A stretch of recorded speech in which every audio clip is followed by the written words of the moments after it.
This one we are going.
A lot of things to analyze after the last game, which was a big blow for us, to be honest.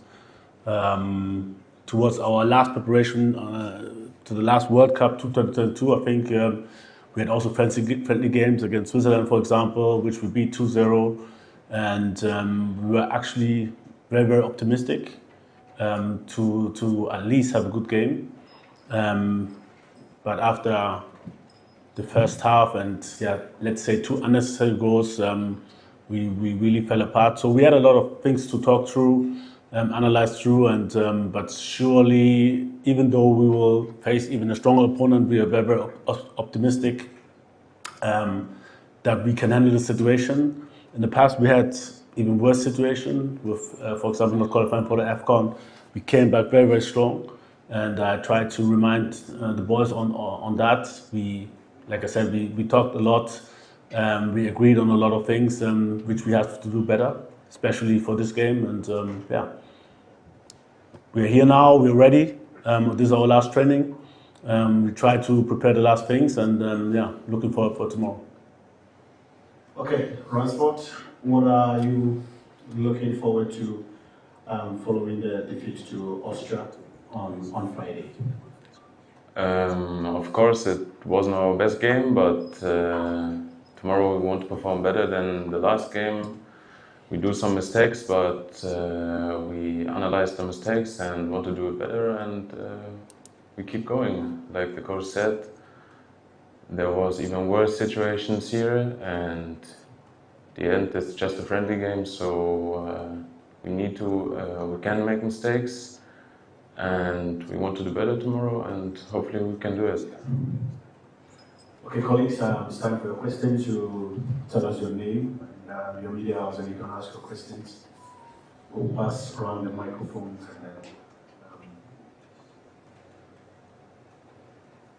My name is Michael from TV3 in Ghana. Coach, I'm just wondering, having reviewed the Austria match and done all your assessment with your team, which areas do you think needs the most improvement against the Germans? I think we were quite stable in the first half. Surely, I mean, like on the statistics, it doesn't show that we had chances. Actually, we had one shot on the goal, but everyone who watched the game saw, I think, that we had situations where we broke through, and we had like 2, 3, no, even 4 situations where we ran to the goal on the midline. If we are a little bit smart, sometimes I'm a little bit lucky. I think for me, one situation was a penalty. The game could have turned differently. So it was not. The result was not as big as it actually was. It could have been 1-1 or 1-0 for us, you know, the handball and mistake. But this is football. And what I didn't like is like our body languages, our mentality afterwards, and this is what we had to talk about, because 2-0 is not a loss. We can still come back, and this is what I didn't see. And a lot of things came together in that game. Also then with the set piece goal of 3-0. And I know it's disappointing, it's frustrating, but there, especially then, this is where we lead our leaders to push the boys and not to fall apart. And we scored the 3-1, and then again had big problems. And this is the second point: defensive transitions. So when we're not organized, and we have to be quicker in defensive transitions so that we are organized. When we're organized, usually nothing happens. We do well, but if we're not organized, and this is what we will have to watch out when we play against Germany, because they have fast offensive transitions, and we have to be aware of that, and we have to do this much better. Okay, there is a hand at the back.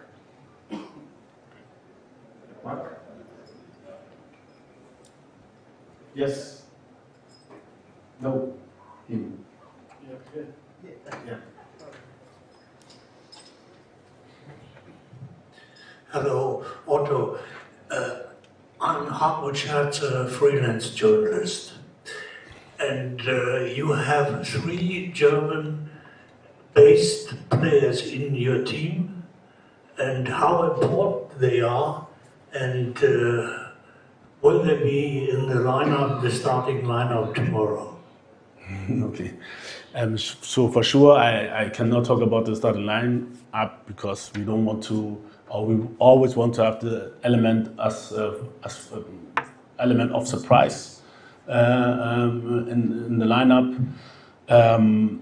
For me, to be honest, I really don't care where Ransford was born or which background he has. He's half German, half Ghanaian, and when he plays for Ghana, he's a Ghanaian. Like any local player, like any player who plays in a different country. So for me, it's just about performance, and he's here because he deserved it, in my eyes, and had a good season so far. Especially now after the winter break, scored some important goals for his club and did really well. So that's why he's here, and no other reason. Yes. Say. My name is Seymour Barry from Majority Multimedia in Tamale. Coach, you admitted of the fact that you can't remember the last time the Black Stars lost by that margin against Austria. This is not a new terrain, especially to you. How do you rejuvenate this Black Star setup, knowing that you didn't quite perform well against Austria? I think I just said it. We had a really bad start. So looking from Austria's perspective, they got 2 gifts to lead. And for us, it's a learning process. How do we deal when we're behind, and then we have to do better?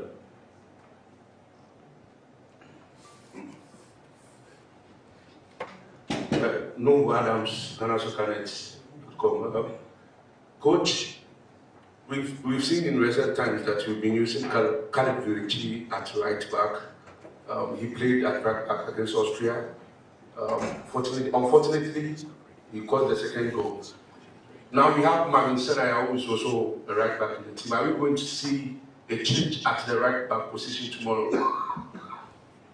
I don't know yet.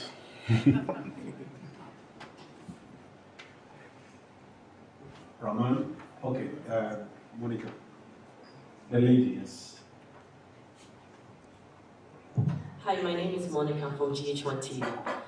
With the attacking front, against Austria, we didn't see much of shots on target. I don't know how well you have trained your players when they get in front of goal. And also, how well can you get the best out of Antoine Semenyo like he does in Manchester City? So I think, to be very, very honest, I get the players 3 days before the game. We have to train tactically because they all come from different parts of the world, or from Europe mostly, and they have different coaches with different ideas. So for us, it's very, very important to have a common idea, and this is my main target. And the training of shooting on the target, you have to ask their coaches. Maybe you ask, I don't know, Pep Guardiola or whatever, or if they're training it. I know that the guys like to shoot, and we have to do better in that, for sure. And they showed it in their clubs, how they can score, and I'm very, very hopeful that they will show it tomorrow again, also that they can score goals. What was the second question, I think, also? I forgot. How best we can get the best out of Antoine Semenyo? Antoine Semenyo. Yeah, it's a good question. Sometimes I don't sleep to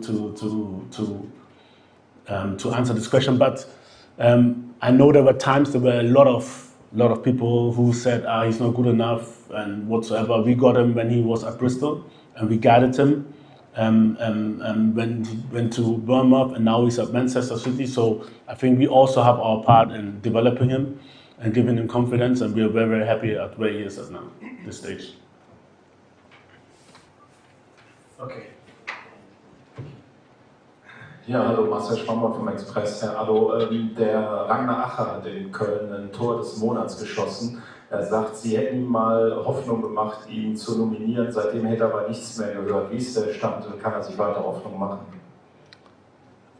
Also ich bin kein Mensch, der nie sagt. Wir haben immer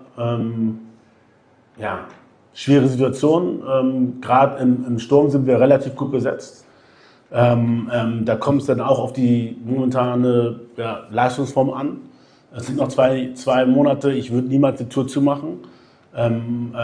Auch bei Ragnar, ich habe mit Ragnar mal gesprochen,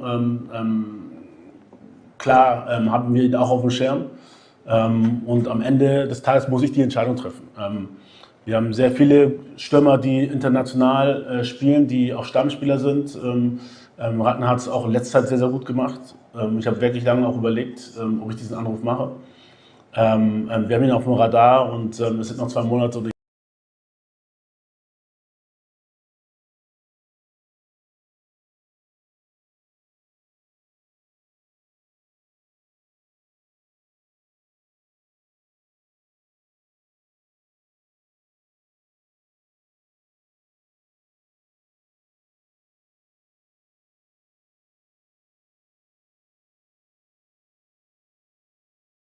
Also kann er sich weiter Hoffnung machen? Also ich bin kein Mensch, der nie sagt. Wir haben immer schwere Situationen. Gerade im Sturm sind wir relativ gut besetzt. Da kommt es dann auch auf die momentane Leistungsform an. Es sind noch zwei Monate, ich würde niemals die Tour zumachen. Auch bei Ragnar, ich habe mit Ragnar mal gesprochen. Klar haben wir ihn auch auf dem Schirm. Und am Ende des Tages muss ich die Entscheidung treffen. Wir haben sehr viele Stürmer, die international spielen, die auch Stammspieler sind. Ragnar hat es auch in letzter Zeit sehr, sehr gut gemacht. Ich habe wirklich lange auch überlegt, ob ich diesen Anruf mache. Wir haben ihn auf dem Radar und es sind noch 2 Monate und ich werde alle Alle möglichen Spieler, die für Ghana zur Verfügung stehen könnten, werde ich beobachten und gucken und auch weiterhin.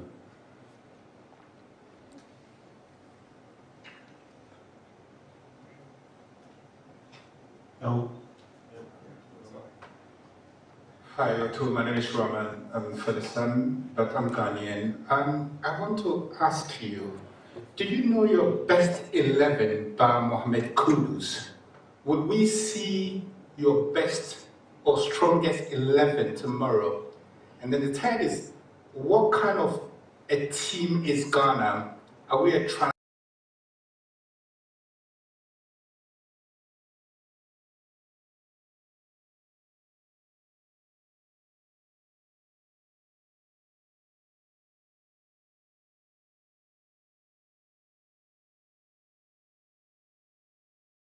für Ghana zur Verfügung stehen könnten, werde ich beobachten und gucken und auch weiterhin.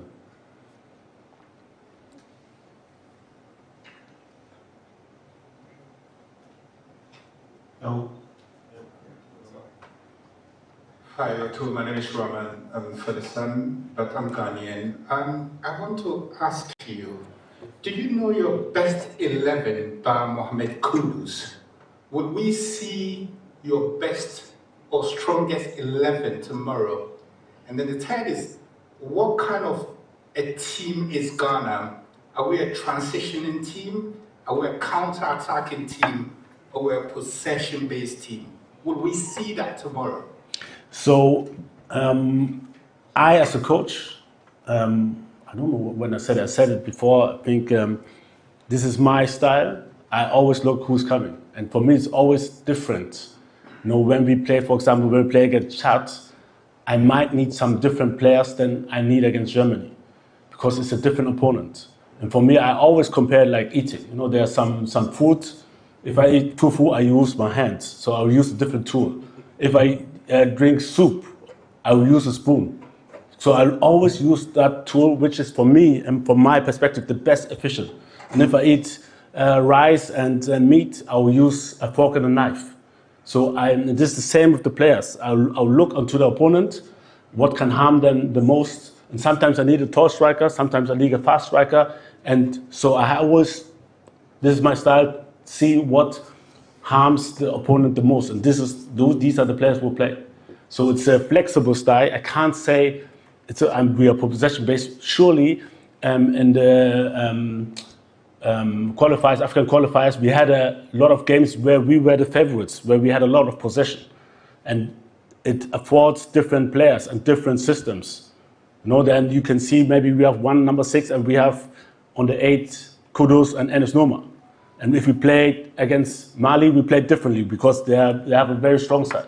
So it always comes with the opponent and also what players we have in camp, which determines the style we play. And I won't tell you now because I don't want to give Germany an advantage of thinking ahead to how to prepare against us. Colleagues, I'll put 2 questions for the coach and then we'll go to the player. We have to wrap up. Michael, let me go to Fencho. Yeah, the first row.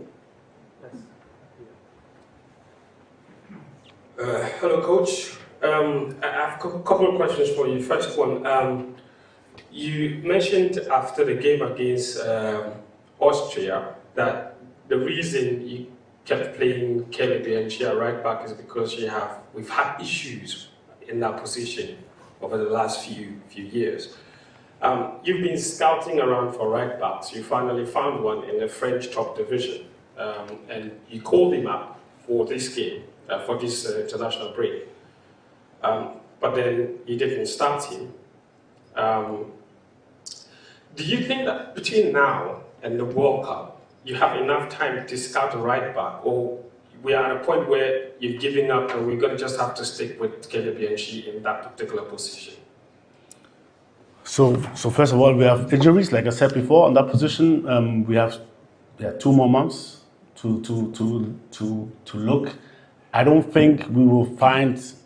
I think on our database and also myself in my head, I know all the players, all the Ghanaian players who are possible, who has the strength and the quality to play in that position.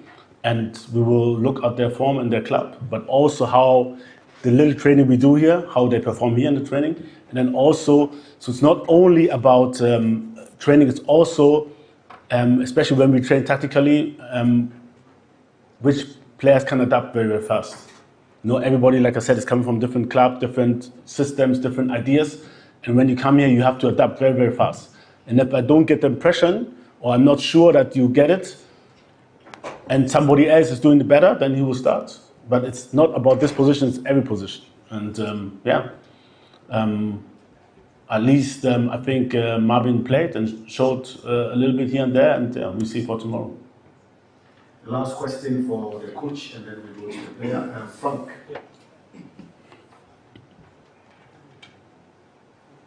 My name is Frank Kwesi, representing Paper Media. Coach, is your job under threat? Knowing very well that you've lost your last 3 friendly games, going into this all-important game against Germany tomorrow, is your job under threat? My job is always under threat, always. You know, even when we qualified for the World Cup, people were calling for me to step down. You know, so it's always under threat. But if you, as a coach, think about these things, you won't get far. So I don't really care. For me, the most important is like I prepare my best and I do the best for the team to do their best. And that's it. So it's not, for me, really, to be honest, it's not really relevant. This question, we just try our best and that's it. 2 questions for the player and then Rob. I have 1 question for the player. Me too. Let me go to the gentleman at the back. And then I'll come back to you. Yes.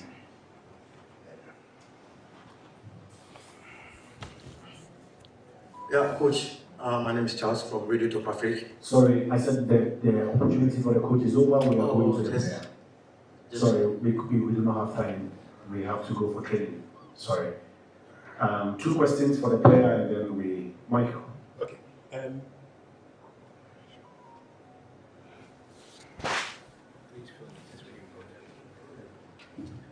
Ransford, hello. So I just wanted to ask you a question, and I really would like if Coach could chip in. So you were born in Germany. Ghana and Germany have quite a strong football history, whether it's Tony Yeboah, Coach himself, Sami Kufuor, and the rest.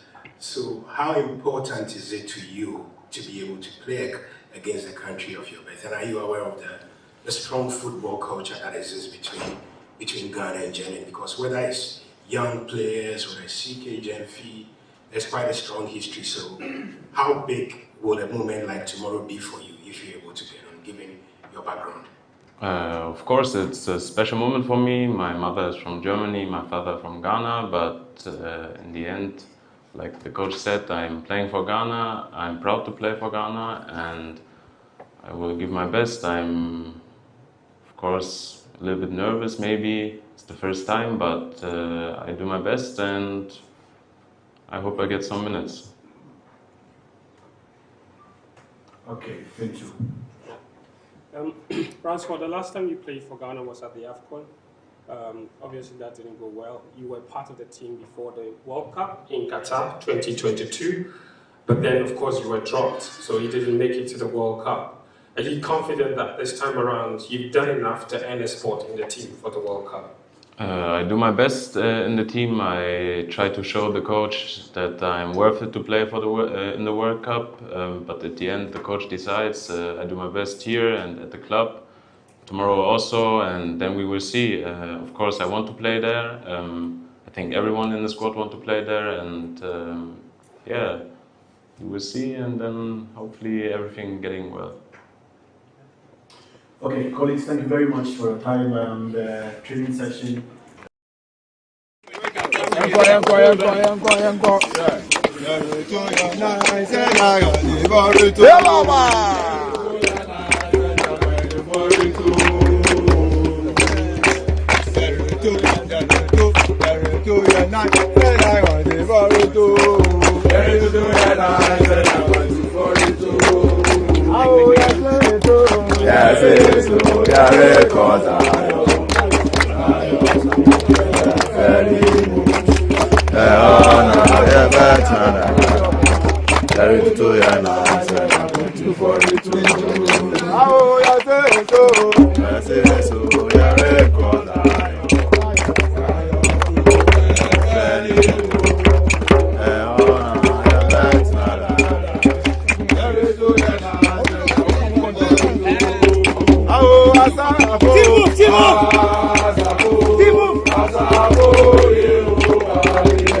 By Austria.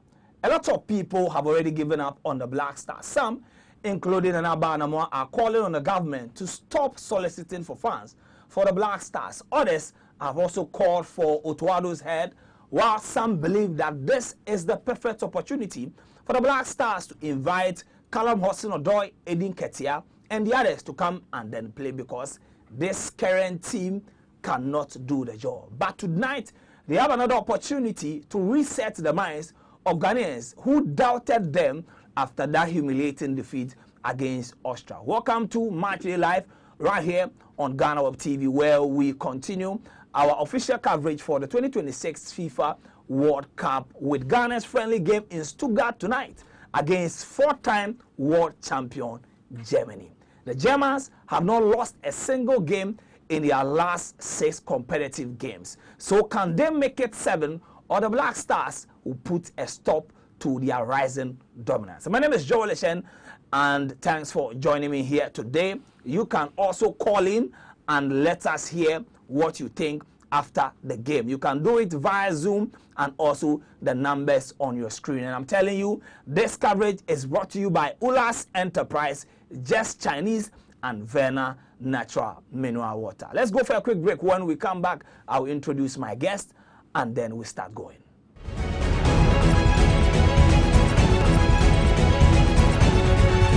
For Ghana's friendly game against four-time world champions Germany in Stuttgart tonight. Where do you belong? Are you with those telling the government that this Black Stars there? No.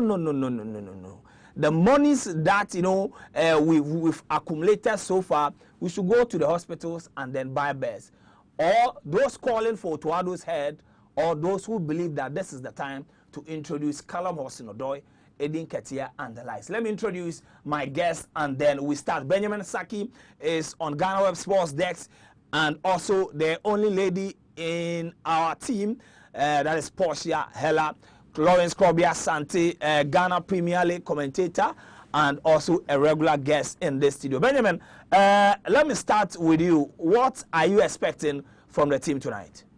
Our first game didn't go so well as we expected. There are a lot of sadness in Ghanaians, and so what we expect is a redemption in today's game. Germany, as you all know, though they are a very big country when it comes to world football, but we all know the current state of their team, not as strong as they used to be, or one of the best teams that we've seen. But they still have one of the best players in the world playing for them, and so we expect Otuado to come up with their best and then make sure that the players also give up their best to redeem their image. Yeah, Portia, today we can see, let us see your, the other thing, yes. Today we can see that fully represented, yes, and I don't know, after everything you saw on Friday, you still decided to spend money to get these things. Are you not afraid that at the end of 90 minutes, you just fold it and then throw it away somewhere? Of course not. Today, my vim is on its higher level, and I'm in full support of Black Stars, even though they disappointed us on Friday. Today, I have the hope that they are going to make us proud. I know they sometimes in the beginning of matches they do it slow by sure, but I think this time around they are going to give us a thumbs up. All right, so before I introduce Lawrence, let's check the lineup from the two teams, and then we take it from there. So Benjamin Asari, goalkeeper number 1, Robert Mensah. Mr. Clean Sheet returns to the goal post because on Friday, every Ghanaian kept saying, oh, Benjamin Asari, Benjamin Asari. So Benjamin Asari is back in post, and the back four, Derek Korn returns, Jonas Ajete, Alexander Jiku, and Upon Prepra completing the back four. Caleb Renti, this time around, he has been pushed forward to the midfield position, left hand side. Thomas Partey, Kwesi Sibo, Antoine Semenyo, Kwabena Prince Edu, and Jordan Ayew. This is Ghana's lineup. Lawrence. Well, Joe, I think we are up for an entertaining game between these two teams. It will definitely be a one-sided dominance because the Germans are going to see more of the ball in terms of possession. But this is another test, another opportunity for the senior national team, the Black Stars of Ghana, to showcase what they have up their sleeves when they come to their game against Germany, because last Friday was one to forget in our history, and I think the players themselves knows what is at stake for tonight, and also the technical head coach Otoado. There's been a lot of changes in the setup. We used to play against Austria. I think 2 changes is maintained. Benjamin Asare is now replacing Atizigi, and this is a proper test for Benjamin Asare. On the left side, Derek Atakon is seeing 2 consistent starts for the Black Stars for the first time ever since he had the opportunity to don the shirts, and also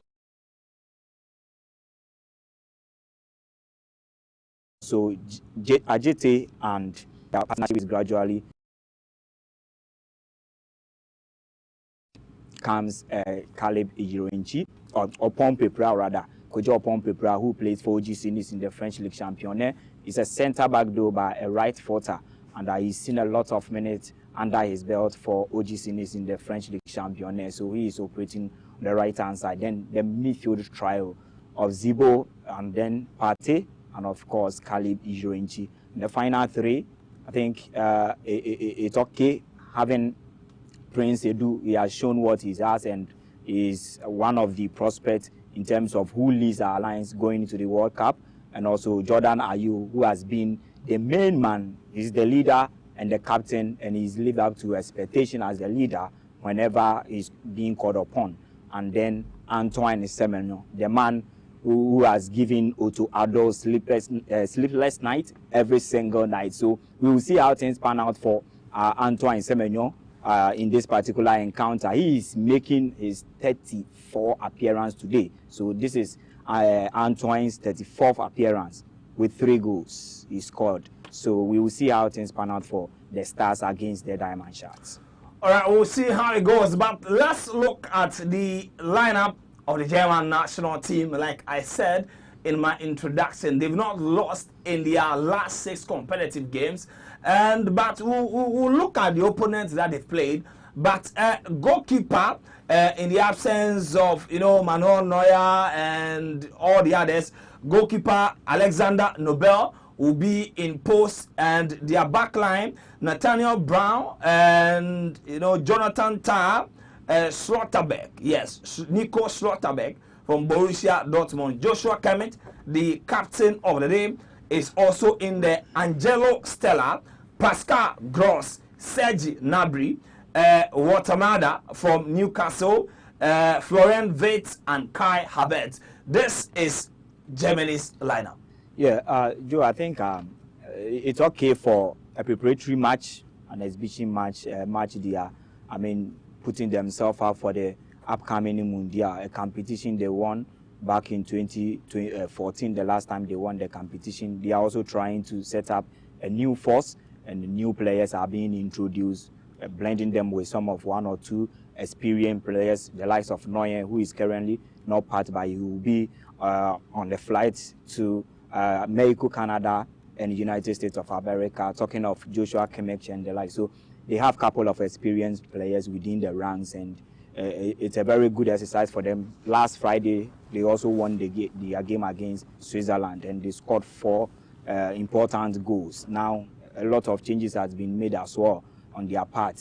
Some senior players have been given rest. Maybe in the course of the game, they will also be introduced. Nobel has been a standout goalkeeper for VfL Stuttgart in the German Bundesliga. You talk of the partnership of Schlotterbeck, who has seen a consistent, delivering for Borussia Dortmund. Jonathan Tah made his move from Leverkusen to Bayern Munich. He's been a standout member at the heart of defense, partnering the French central defender Dayo Upamecano. So he's also there. And Joshua Kimmich, who has, now gotten to the understanding that they have a shortage in terms of who plays on the right-hand side, and he has accepted that role back. After turning it down, he's back operating from the right-hand side. In the midfield, Pascal Gross is one of the players who had a late call-up. He was somewhere 32, 33 before he had the opportunity to represent the Diamond Shaft, and now he's also been playing for Brighton and Hove in the English Championship. So top flight football at age 34 as we speak, together with the young Toni Kroos, Angelo Stella. He's got that, control, he's got that composure, his passing is super in the central midfield there. So the up front, Votamade, he's not seen a lot of minutes in terms of the, operating or playing for the national team, but this is another opportunity for him to, test and also showcase what he has up his sleeve for the Diamond Shaft. You talk of Serge Gnabry, they've been around of the team. I talk of Kai Havertz, who has also been around for quite a period of time now. So they have a very good, squad, a very good squad, and their players are week in, week out. They play for their respective clubs, and they are playing at the highest level in terms of European football. So, it's equally a good setup for the Diamond Shaft coming up against the Black Stars. It is a good setup for the Germans against the Black Stars. Now, I will introduce Ben.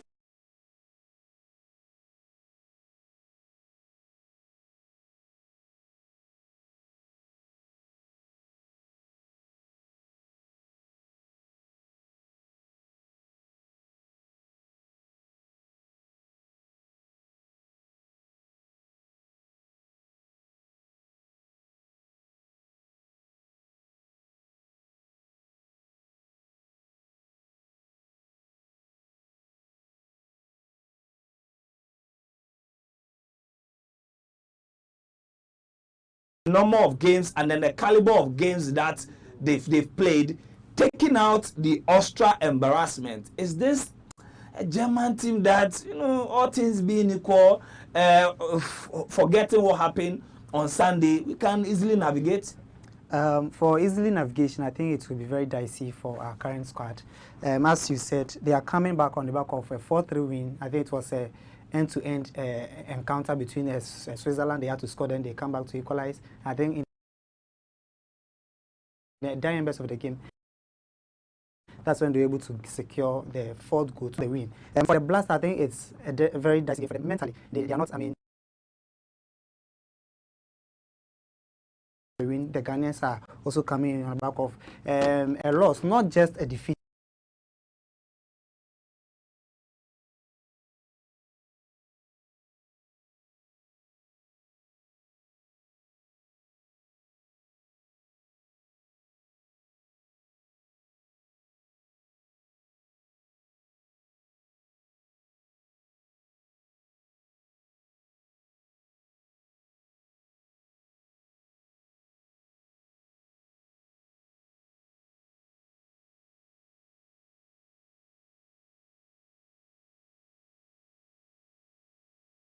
At the World Cup, we played against them. It was one of the best matches of the World Cup.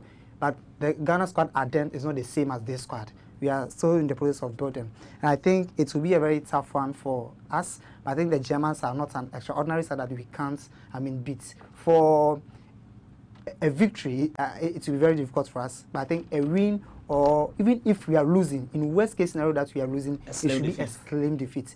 Once it becomes a huge margin, then I think the situation is going to get worse for Otuado. I believe that he's spoken to the players very well, that it's they should play like their last World Cup game that they are playing. Let's say a group that you've not won any match and you are playing your last game. It's clear to us that you need to give up your best so that you secure the best results. If that doesn't happen, then I don't know how Ghanaians and then the GFA will take or handle the technical team and the players. So I believe it's a fair game.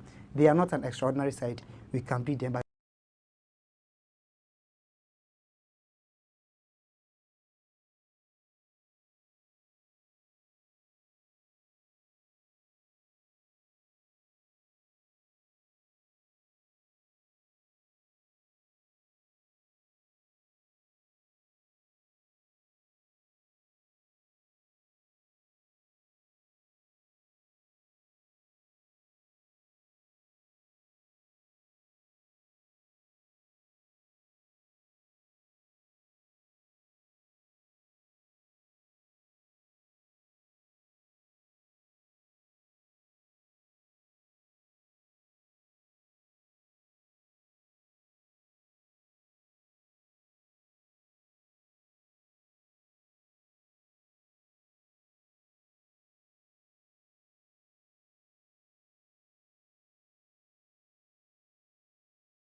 Lawrence.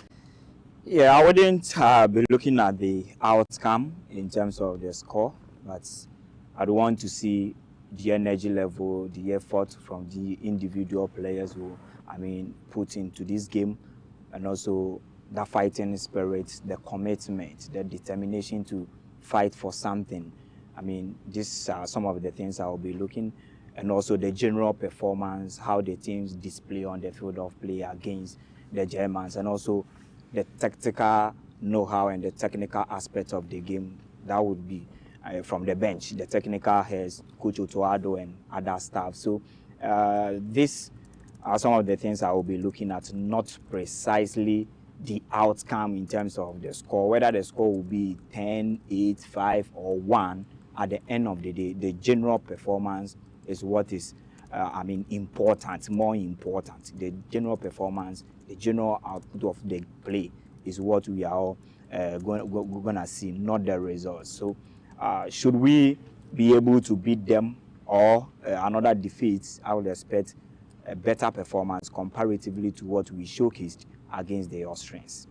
All right, Portia, last one. What will you tell the young ladies watching you right now? Like, what will you tell them? Like, what will be the message?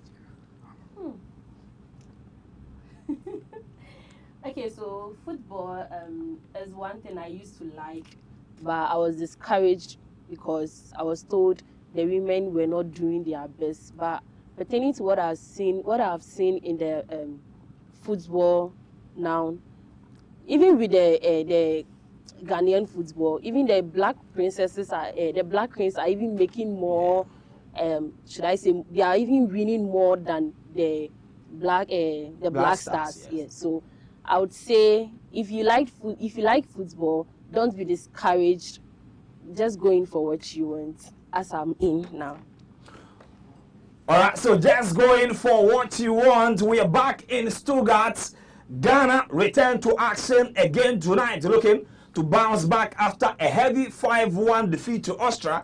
The Black Stars are facing a very tough opponent in Germany, regardless of the current form of the mine shaft in this friendly game. They have plenty to prove for themselves and also for their coach, whilst the German national team are also hoping to increase their winning streak so that they will cause some trouble in the upcoming FIFA World Cup. My name is Joel Eshen. You heard from Lawrence Krobia Sante, Portia Heller, and Benjamin Saki. This is the lineup on your screen again. Prince Edu Kwabena, Jordan Ayu, Caleb Yirinchi, Pate Kwesisibo, Antoine Semenyo, Derek Ajete Jiku, Paul, and then Benjamin Asari. Lawrence Atizigi is also on the bench tonight, and this is what you are seeing on your screen. It will be a very interesting captain of the side, Joshua Kimmich, now accepting to go back to his right back position. Florian Wirtz scored a brilliant goal against Germany. There is also Serge Gnabry, also hoping to win the FIFA World Cup. Yeah, we are in for an entertaining game, as I said. The Ghanaians will try to prove a point to, put some smiles on the faces of Ghanaians, and also the Germans will also, live up to the billing because they have seen a very good start so far as this very international window is concerned, and they would also hope to continue their good start so far as this international window is concerned. All right, Benjamin Asari finds Kwesi Sibo to his right. Paul will handle this one. Serge Gnabry is pressing him. He couldn't control the ball and it's out of range. It will be an attacking throw-in for the German national team. Julian Nagelsmann on your screen. He is really looking for that victory. He said it at his pre-match conference that Ghana lost 5 to Austria. It doesn't mean they are going to. And there's the Germans. Alexander Jiku, good tackle from him to prevent Pascal Gross from getting the ball into the channel. Kai Havertz couldn't get to the throw, and Derek Hall was there to clear the ball out of danger. Still in the Ghanaian area, Kai Havertz plays for Arsenal. Formerly of Chelsea by 04 Leverkusen. Pascal Gross to Joshua Kimmich. Jonathan Tah will handle this one to Schlotterbeck. Schlotterbeck inside midfield to Joshua Kimmich to his right. And there is Kai Havertz in between. He's being forced out to go to Serge Gnabry. And Schlotterbeck will handle this one inside. It is Brown wearing jersey number 18. He takes the pass back from Florian Wirtz. Schlotterbeck, based on the way they are playing, it looks like he's going to have a lot of touches in this game. Germany, down 3 minutes of action. Joshua Kimmich finds Florian Wirtz. And Kai Havertz is inside the 18-yard box. There is a cutback. And oh my goodness, Watermada missing a glorious opportunity. Big left turn for the Ghanaians. Look at that 1-2 in the 18-yard box. The cutback was sweet, but Watermada couldn't get to the ball on target. It was an unselfish play from Kai Havertz. What a big miss from Nick Watermada. Yeah, a good start for the Diamond Shaft, and they started so well. Minute 4 inside the first half, they've been the better side, dominating play, dictating the pace of the game and controlling the game so well, swinging passes together and also planting themselves well in terms of interpositional play. And now they are making incursions to register the first goal as early as possible to unsettle the Ghanaians. That was a clear opportunity there for the Germans to have taken the lead, and Watermada couldn't convert that one. It was just missed the put by an inch. So it was a very good one. I mean, Kai Havertz trying to cause some problems from the left side of Ghana's defense. But it is an offside, because if it's not an offside, this is supposed to be a red card. And I don't know why the linesman didn't raise his flag, and then he has been booked rather, because it was Kai Havertz was clearly in an offside position in this one. I don't know if we don't have the VAR at the stadium. We would have had the opportunity to see the replay, then we're going to judge. But I think if he's, I was surprised when he booked him for the yellow card. I was surprised when I saw it, because with this incident, it's clearly a red card incident. But I don't know. There's no replay for us to see. So we'll give it the benefit of the doubt and then see what happens going forward. All right, first dangerous free kick. 5 minutes of action. Germany gets a free kick just about 2 meters from Ghana's box. Kai Havertz or Florian Wirtz will fancy this one. Florian Wirtz, is it good for him? Whip the ball in, but I couldn't get it on target. It looked like Benjamin Asari had that session covered. Let's see. Oh no. It looked like he had the place covered. It looked like the young man had the place covered. Yeah, I think he tried his best, only that the ball was off target, but that was a good attempt by him, and also Florian Wirtz, a good taking one. But I was, anticipating for Kai Havertz to have taken that one because of the positioning of the ball. Ghanaian struggling to hold on to the ball. Now Germany again. Florian Wirtz is going in there. They cut it back, but Jiku is there to clear the ball. Now back to Kwesi Sibotu, Caleb Renti. He's being pressed. And Jonas Okojo Pomprepra who decide to clear the ball out of danger. Coach Otoado says when he's eating jollof, there is a way to eat it, but we'll be back to that one later. Germany still, and that is Pascal Gross to Kai Havertz. Joshua Kimmich will whip the ball to the far end. Who is there? And Kelly Renti, referee, the linesman this time around, was up to the task to flag it. Yeah, I think it's gonna be a very long evening for our central defenders, and because looking at the players who have started for the Germans and also those they have on the bench, which in the course of the game, precisely in the second half, they would be introduced, and looking at how they've started the play and dominating the play, is really going to be tough time for our defenders, especially the midfield. As we speak, early days yet, but it looks, I mean, nothing seems working in the midfield. Attack zero, because they will need the supply from the midfield. Transition not working. We can't, control the game. We can't swing passes together, and also, we are only defending, having more men at the back, but still conceding the chances in the early stages of the first half. Ghana is under pressure. The chances. The Germans should have taken the lead by now. Ghana under intense pressure in this particular game. Corner kick for Germany. It will be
Tatu, Joshua Kemet, he drives the ball in and finds Serge Gnabry, the quick one.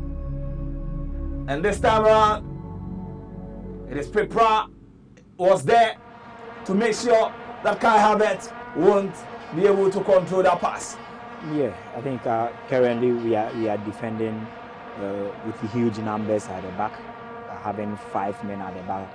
Caleb Ionchi clearly have joined the defense, and we are defending so well, having other midfielders also joining, and even now the attackers, Jordan, coming very deep into our zone to help defend, play from the Germans. And it's been a really difficult time for the senior national team, the Black Stars of Ghana, in the first 15 minutes inside the first department of the game. But I mean, we will say we are seeing some positive in terms of defending and how we've been clearing and intercepting play. I think it's been good. It's been good. 14 minutes done, no goal to either side yet. The other side dominating play. On the other side, also, I mean, operating the game with some level of plan. And I think clearly both teams are enjoying their plans so far as the idea into this first half is concerned. The idea, and now there's a slip again. Kai Havertz. Kai Havertz wanted a penalty from that challenge from Derek Korn. Korn has given the ball away. Now it's Pascal Gross inside to Serge Gnabry. Gnabry to Styler. Gnabry will go to Pascal Gross to the far right, whipping the ball. And Pepra clears the ball and back to German feet. This is just the beginning. We've done barely 20 minutes and we are yet to have a sniff of the ball going through, and our pressing game is not really good, so definitely they will be dominating a game like that. Yeah, they are dominating play comfortably. They are not facing any challenge from the Black Stars. We are unable to control the game. We are unable to, put some level of pressure on them. Now let's see. We are also trying to build from the back. Let's see how this one goes. Building from the back, Benjamin Asari. It's being pressed by Nick Watamada. Good one to Kojo upon Pepra surging forward. But that pressure from Serge Gnabry upon Pepra wins a foul. And look at that pressing from Serge Gnabry. That is what our boys are not being able to do. Yeah, clearly when you check other players and some of the countries, their players, the commitment level, the determination, that fighting spirit, that zeal to make something happen on the field of play is what makes the difference. When you watch other countries and also you come back to watch the guys in the national shirts of Ghana. Now the Black Stars have crossed, good cup and pass from Jordan Ayew. Partey rather, back to Derek Korn. Thomas Partey is the marshal in midfield. Good one to Derek Korn. Can he whip in a good cross inside the 18-yard box? But the ball has been cleared back to Derek Korn. And why did Pepra allow that ball to cross the line? It's a mystery. But now we'll go back. The Germans pressing in numbers. Good control from Antoine Semenyo. He couldn't connect to Prince Kwabena Edu. Now the Germans, they give the ball away. Quick thinking from Pepra. Derek Korn.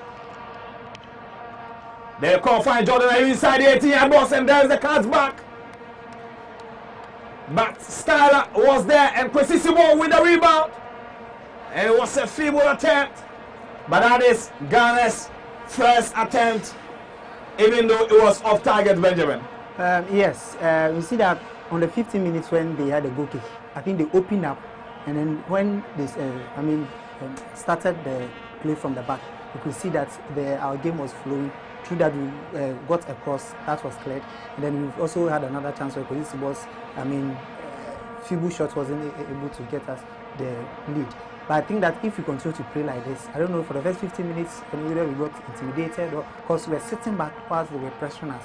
But if we're able to open up like this and then match them man to man, I think we'll be able to get some decent results. And when we open up, we clearly see that there were some loopholes in the defense where we got some ball into the 18-yard box and then we were able to create some chances. I believe if we're able to open up like this and then play, match them up, we'll be able to get some decent results. But won't opening up be disastrous? It depends on how they defend. Once you lose the ball, you need to make sure that you draw back and then help the defense. Because if we are attacking, then other attackers lose the ball, and we're left with the defender and then some midfielders to defend. That gets us into a disaster. But if we are able to, all the players are able to commit to defending and attacking, that will really help us.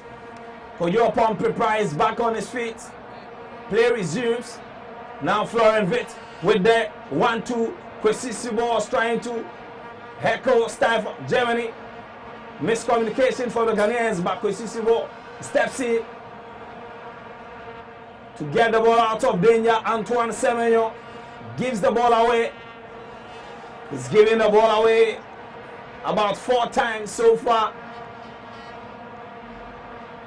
It's looking like a game that the inclusion of Kudus would have helped, because we need somebody who can hold on to possession and also take on players for us.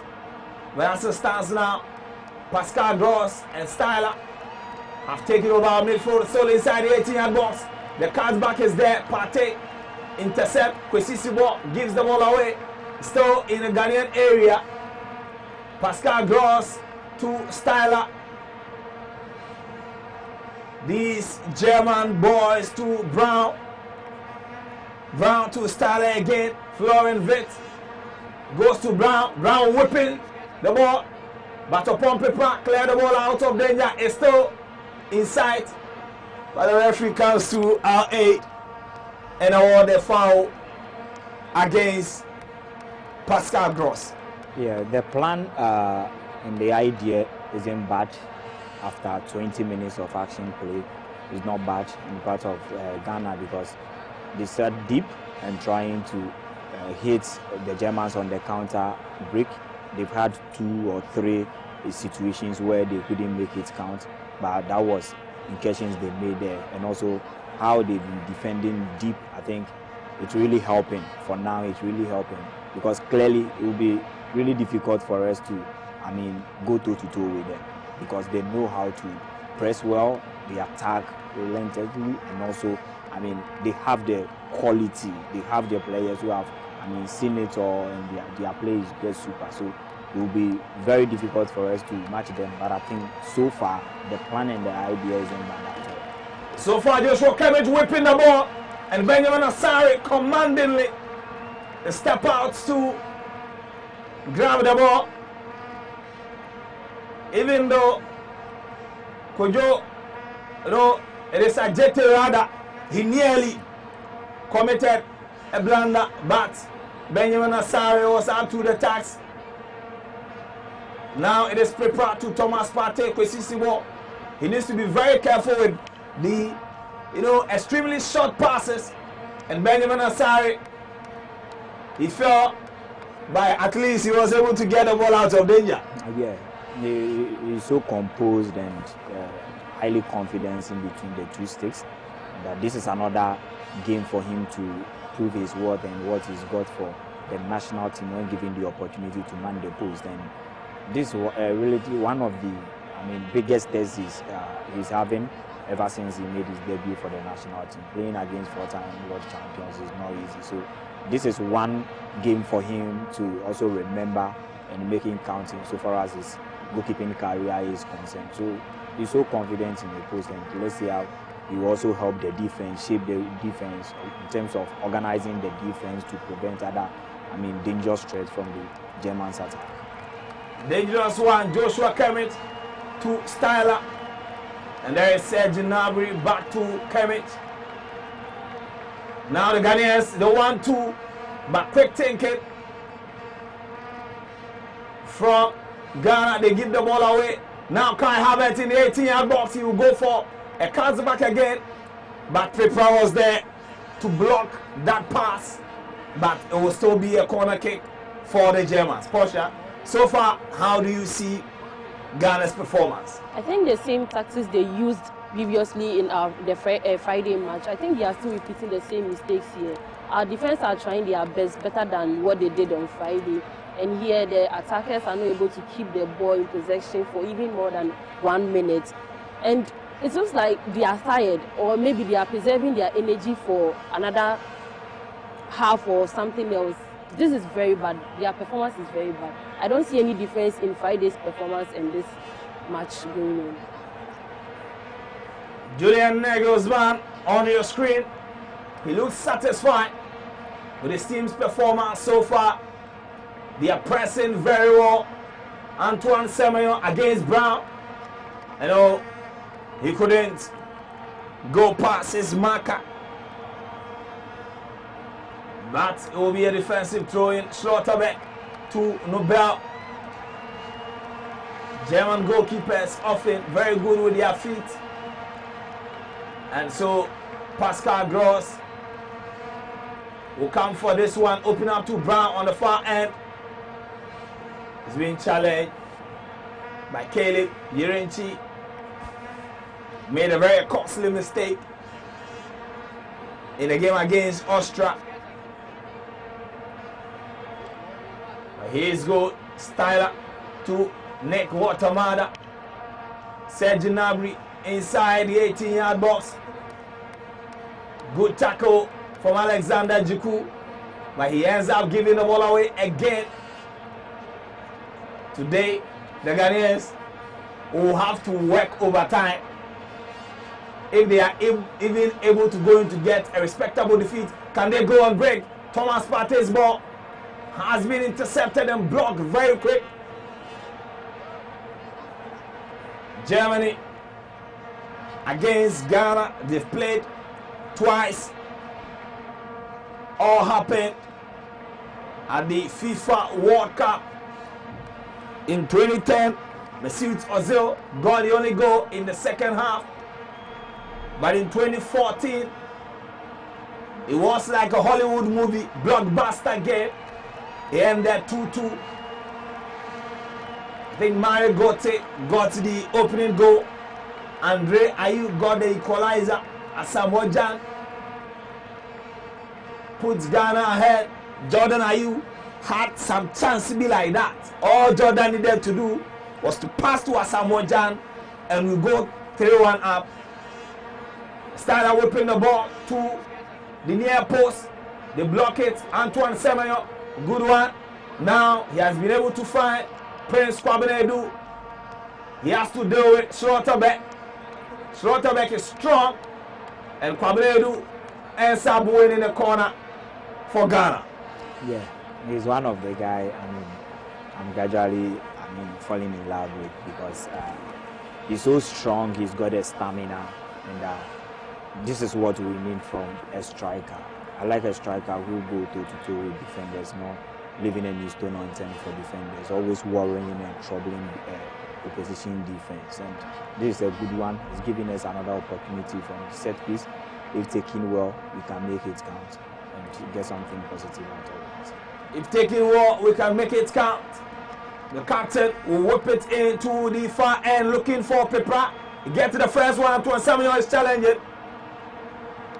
But Serge Gnabry is there to clear the ball out of danger. Caleb sends it back to Jordan Ayew to the right hand side. Jordan, good, quick feet inside Antoine Semenyo. Can he get a good cross? And Joshua Kimmich was there to clear the ball out of danger. It's still the Germans want to defend it. And Kojo upon paper, it is a jetty runner. He gives the ball away now. Germany going on the break. But Caleb Yerenchi was there to stop the attack from Florian Wirtz. And what is Ajete doing? Well, I think he's won a foul there. He tried to hold on to play for some seconds and he's won a foul. So that's fair play to him. But it's really been a good one from the Black Stars, because whenever they have possession and try to go with that quick transitional play, they create some dangerous threat against the defensive line of Germany. This was clearly an opportunity for Black Stars. Very good opportunity. Yes, to have taken the lead there. So I mean, we are still on course. 27 minutes. We are still on course because we came with a plan, and I must tell you, the plan is clearly working so for far, the so Black good. Stars. Yes. Asari's delivery has also been on point.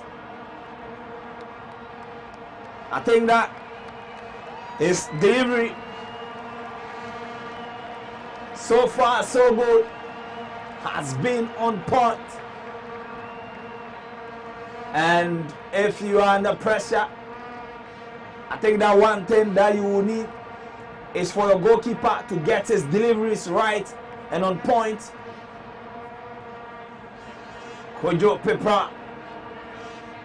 Back to Pepra again. Jordan Ayew comes for the ball. He is the main creator in this game.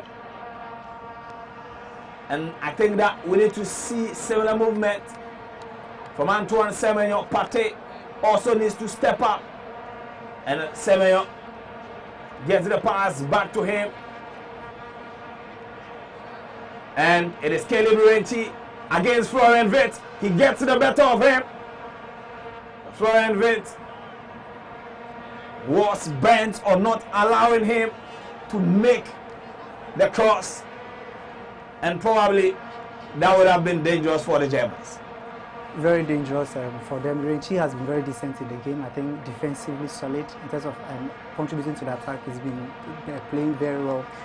So far so good for the Black Stars. Almost 30 minutes played, 0-0 between Ghana and Germany. As you said, since the 15th minute they've opened up. Since they opened up, so that we saw glimpses of the quality that they have, and so since then they've been able to maintain that form, and they are doing really well. And I like the defensive setup.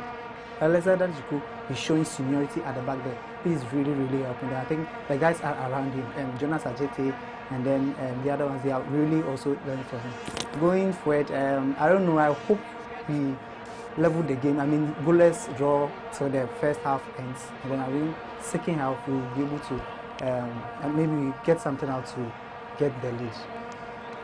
Thomas Partey commits a foul on Kai Havertz again. I'm hoping he will not be booked. That was clear as day. I've seen one very interesting comment on the live feed, and I think that I want to share it with you. So Clark is saying that Ghana there Basa Sana, they have scored one goal.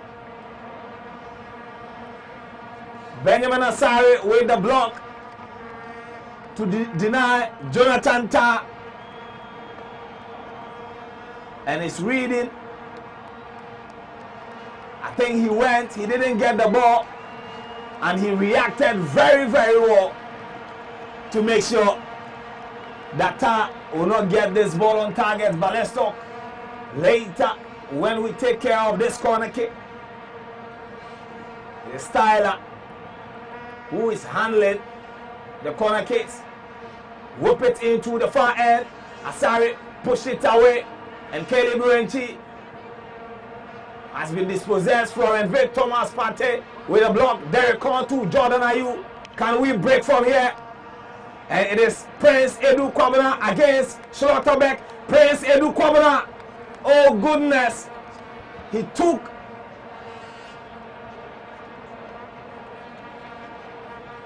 another touch. That was very unnecessary.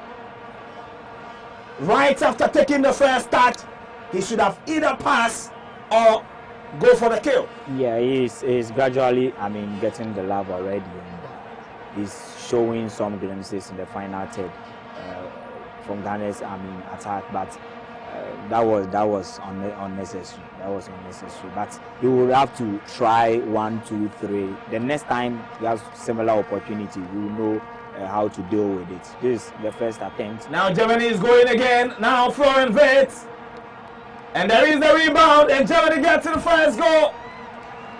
Watermada links up with Florian Wirtz. And the flag goes up. Big relief for the Ghanaians. Let's look at the run of Watermada.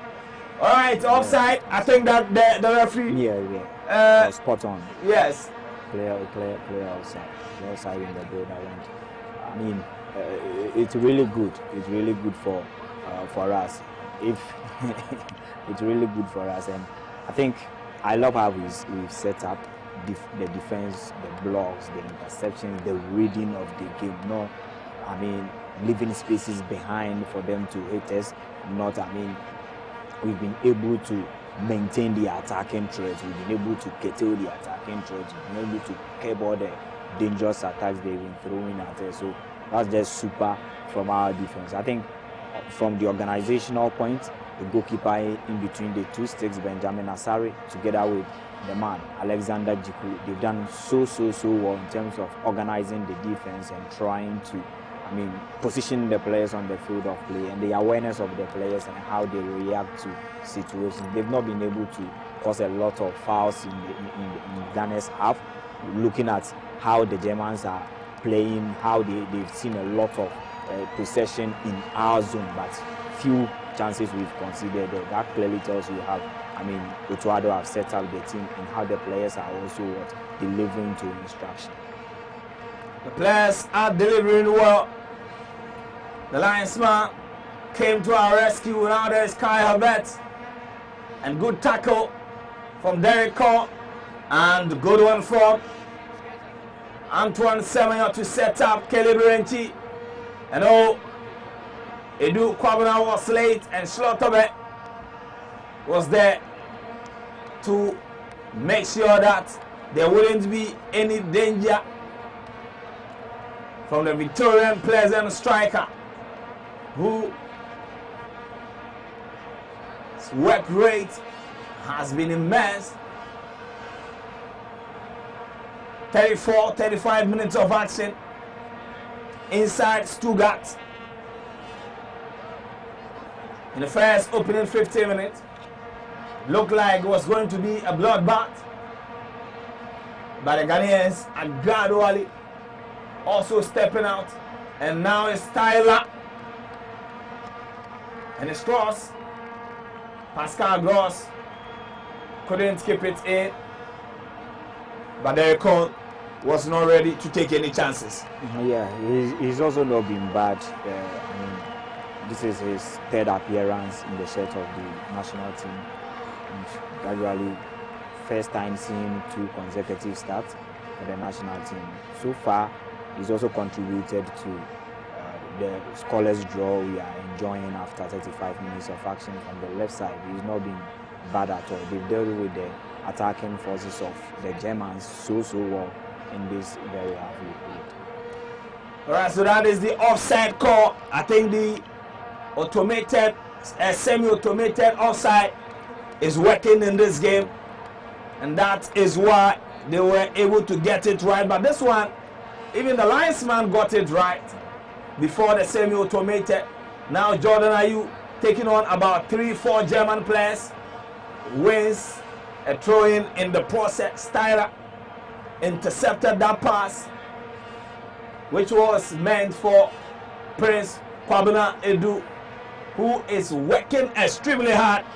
I'm just hoping that all his hard work, like Felix Afenejan, will not be in vain when the final list is published, Ben. From the Austrian game, is one of the positives that we had from the game. I think if you read or follow commentaries online, it's very that people are really impressed with his performances. When he gets the ball, the way he's able to hold control, beat his marker, then it's finishing. Although he doesn't get the goals, I think in terms of hitting on target, he's been very decent. In terms of replicating the Afenajan situation, I hope it doesn't happen, but I'm highly optimistic that it won't happen. From the quality that he's shown us, we've all seen it. Everybody could attest to the quality that he has, and I believe that going into May, when the final squad will be submitted, I know and I'm hopeful that he is. Okay, Asari rather blocked that ball, so he made like 2. Okay, he had the touch. He had the touch. but I think it was Jiku who blocked his movement, but his reaction to block that shot from Jonathan Tah, I think that it was impressive.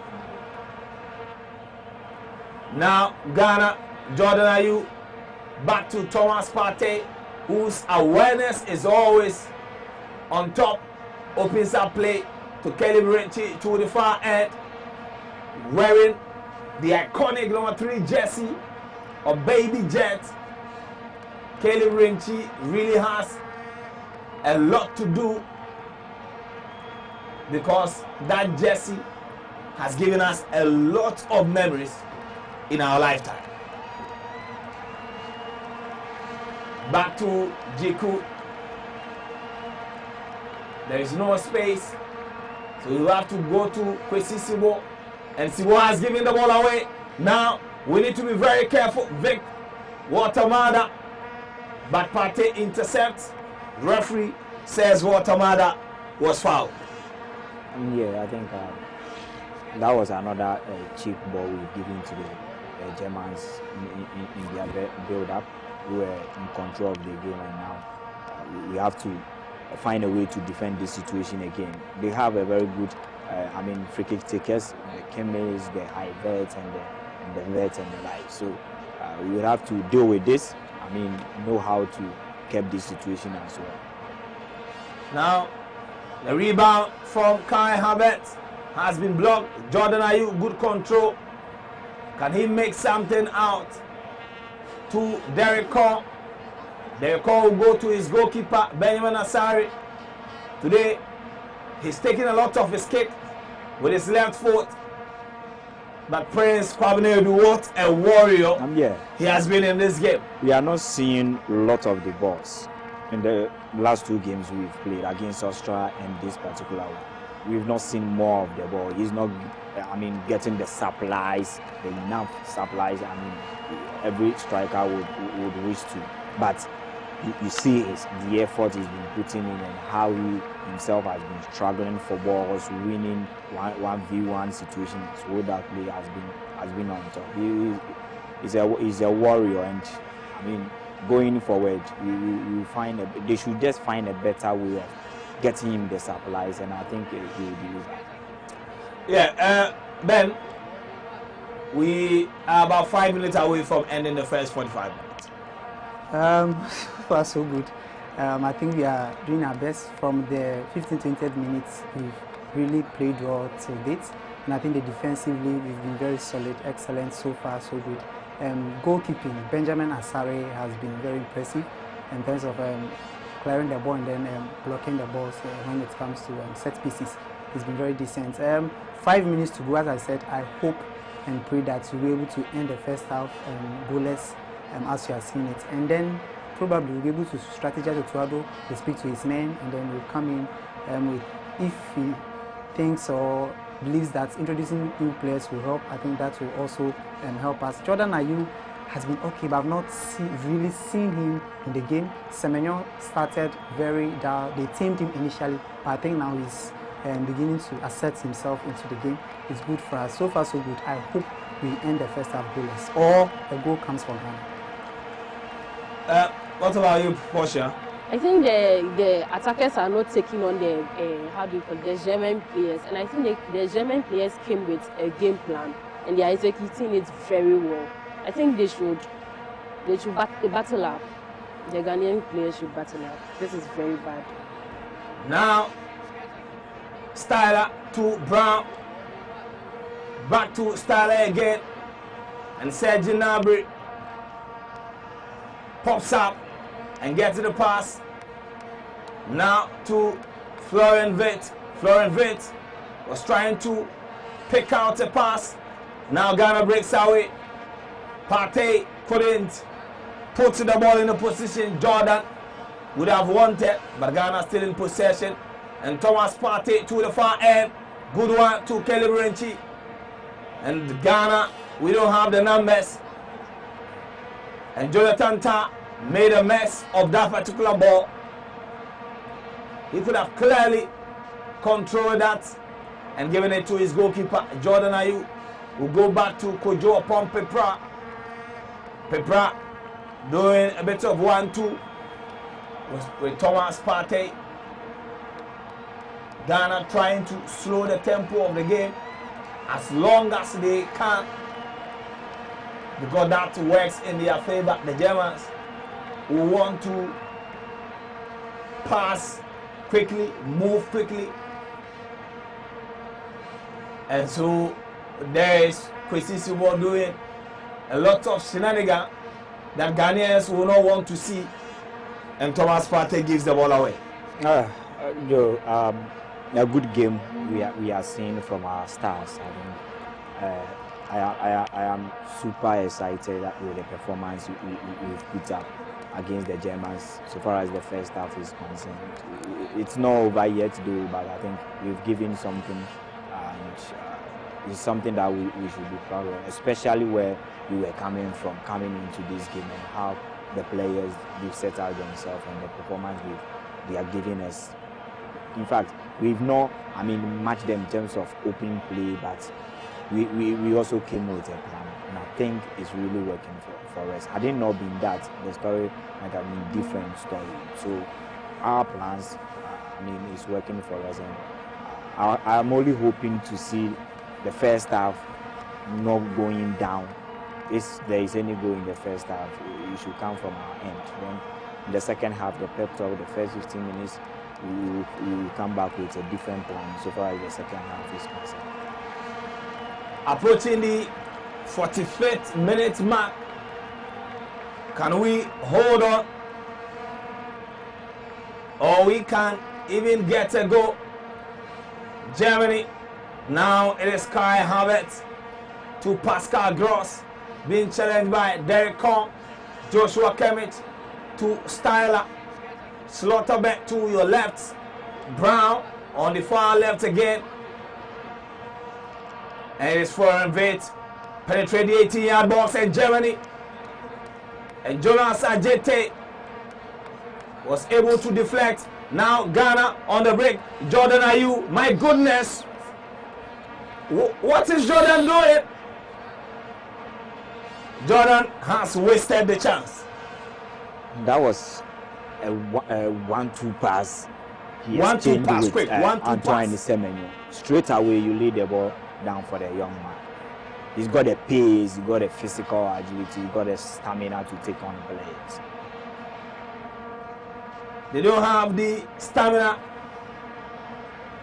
That was a terrible one from Jordan Ayew.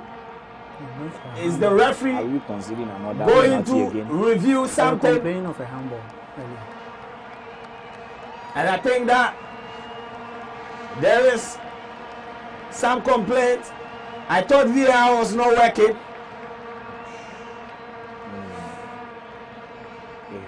And let's see. Hit the body before. No, it looks like the penalty will be awarded. Yeah. From this angle, we've considered. It looks like the penalty will be awarded, and that is Jonas Ajete. He was the one who committed the penalty against Austria. He has done it again. He's done it again.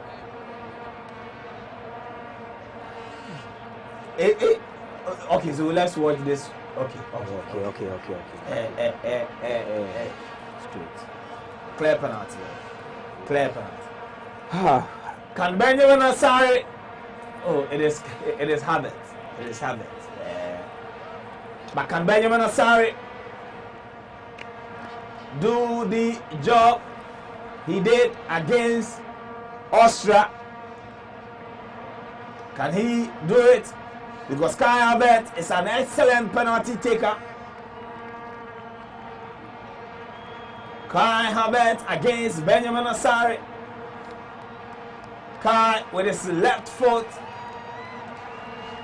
Kai Havertz against Asare. And Kai Havertz gets to the first goal for Germany.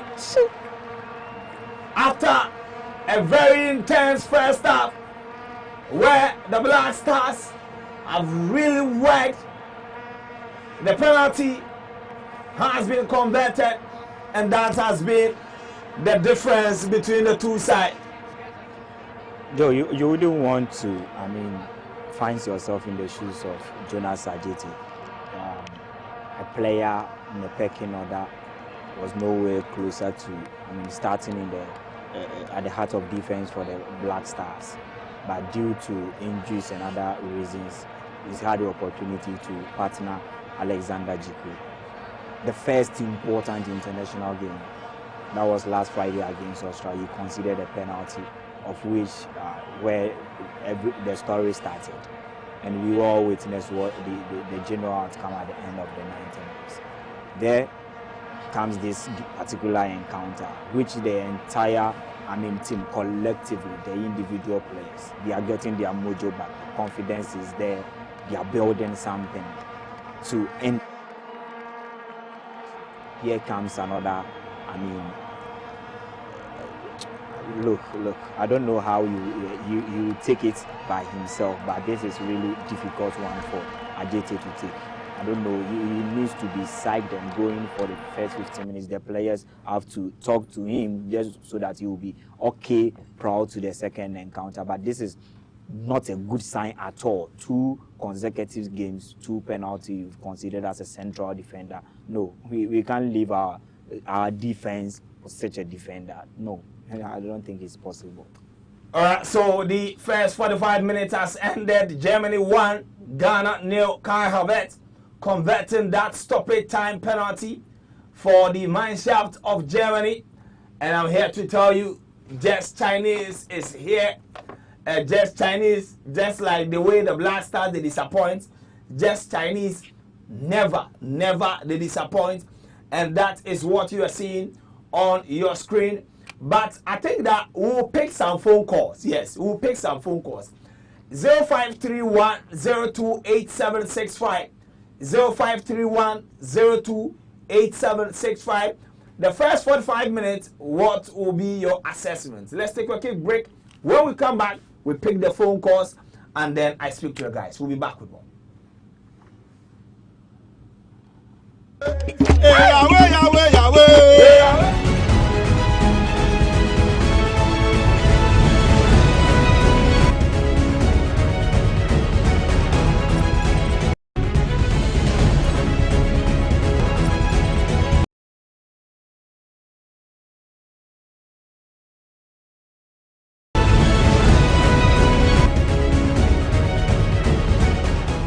All right, welcome back from that break. We have our first caller on the line. Please, your name and where you are calling from.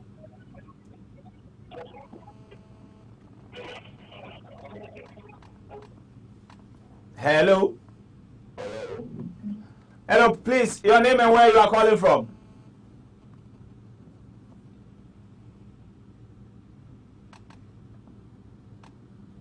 Hello, can you hear me? All right, and you can also call 053. All right, 05. Hello, your name and where you are calling from? My name is Charles. I'm speaking from Tabora. Charles from Tabora. Yeah. I'm very disappointed from the Black Star setup. The defenders are costing us a lot of problems, and this kind of defenders should not be called again. 2 consecutive games, you are costing 2 penalties. They are not stable, they are not disciplined. And I'm surprised with Coach Otoado. Why are you surprised?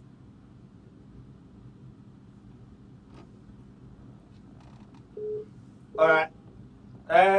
Let's go. Hello, your name and where you are calling from?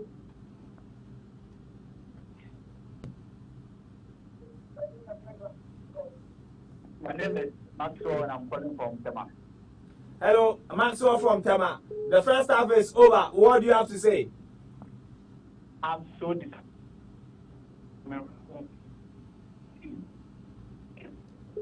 We know.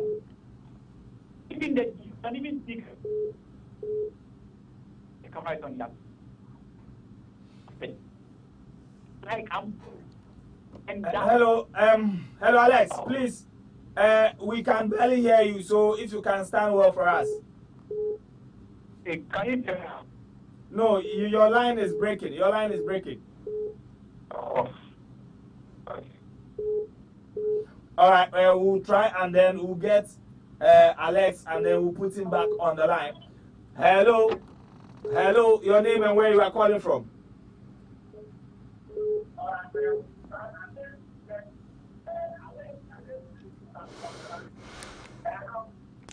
Yes. Yes, hello, this is Alex. I'm calling from New Jersey. Hello, first half is over. What will be your assessment? I think my guys are doing well, averagely or compressively. I think they are doing a good job and they should keep the focus and let's see what the second half brings. I think so far so good. Yeah, they're not bad at all. Yeah. All right, thank you very much from New Jersey. Hello, your name and where you are calling from? Hello. Hello, your name and where you are calling from? I'm calling from.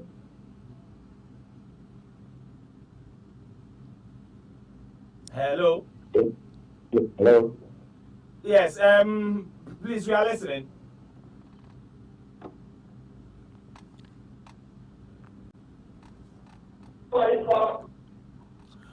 All right. It seems we are having issues with the.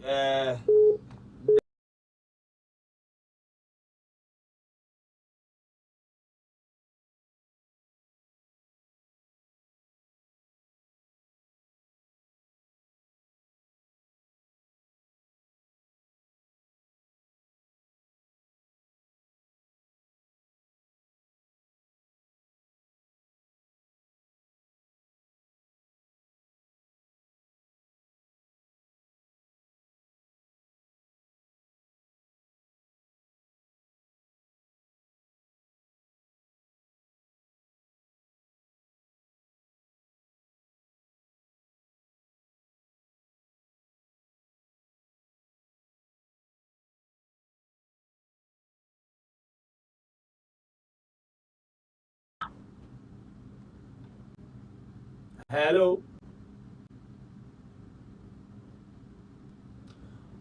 All right. All right. Our last caller.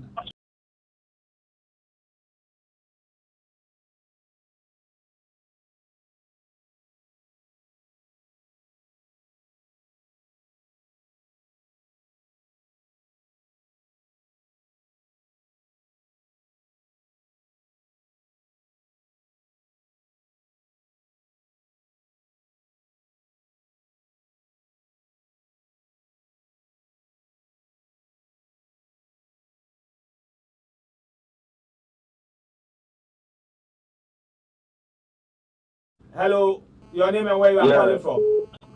Yeah, I'm pathogen. Hello.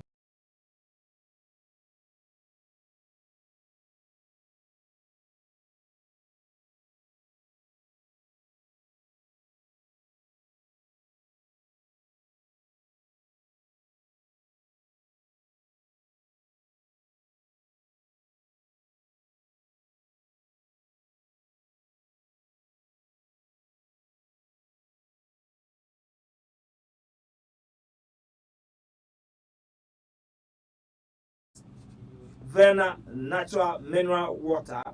If you go on the market, that is the best water for you. Go and grab Verna natural mineral water. That is what you are seeing on your screen. Verna natural mineral water. And also, and that is it, nature's finest. Verna natural mineral water. Giving new life to old bottle. So this is what you are seeing on your screen. Low sodium, low in sodium benefits, well balanced pH level, and that is Verna natural mineral water. And also Ula's Enterprise. So I'm talking to you about Ula's Enterprise. If you want a generator set, water pump, wheelbarrows, there is only one place for you and that is Ula's Enterprise. If you want a generator set, water pump, wheelbarrows, compactors, the only place for you is Ula's.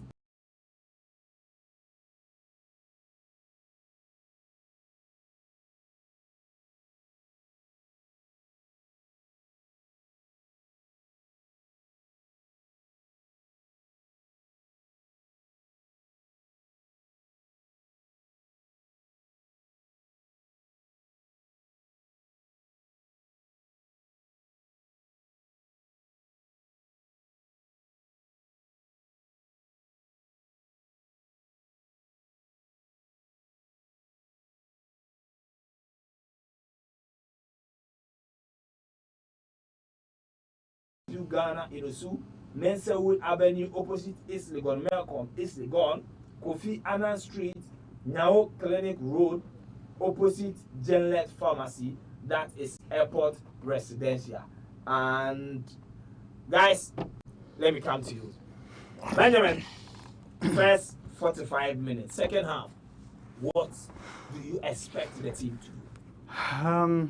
The last minute going in the first half was a very devastating blow, huge blow to the confidence of the players. As I said, we were playing really well defensively, offensively. In the dying burst of the first half, we were able to create some chances, but unfortunately, that's handball from Jonas Ajiti, second penalty caused in a second friendly game. It's very devastating. Going into the second half, I expect Motuado. I think we have a number of players on the bench. Going into the second half, I believe that will be something that we'll be able to get rid of. I mean, very heartening as a Ghanaian watching the game because we are playing very well. We really did well. And going into the game, we expected something positive from it. Second half changes. Jordan, I don't know, and I don't think Otuado will sub Jordan early in the second half, maybe 70th or 80th minutes, and even that one if there won't be a problem.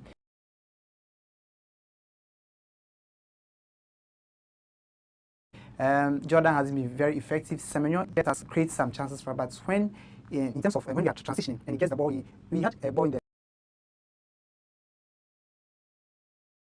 his way through three defenders, passed the ball to Jordan, just laid the pass. He was searching for it, very pacey player, searching for it and waiting for the ball, only to turn back and see Jordan still holding on to the ball and then trying to get it around to three German players. It's, I mean, very frustrating for Antoine Semenyo. There's always accusations that when he comes to play for the Black Stars, he's, I mean, performing it,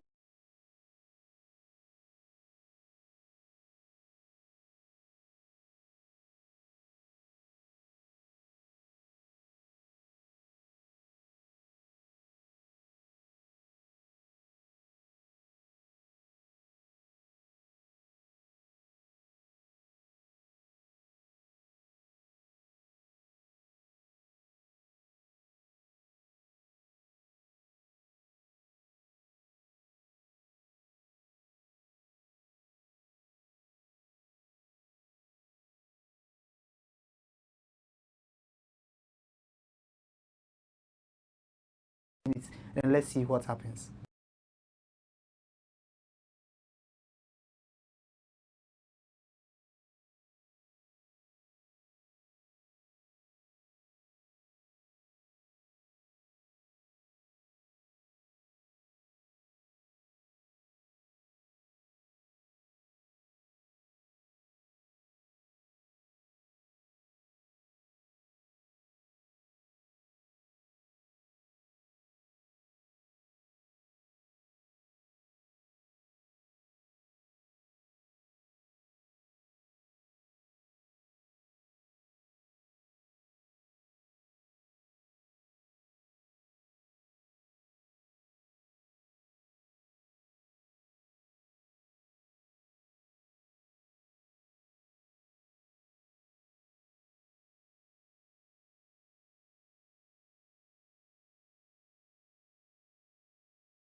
deserved lead there for the Germans because they deserve it and they have lived up to, I mean, that billing per the performance they've showcased. They were knocking the doors from minute 1 to the end of the first half.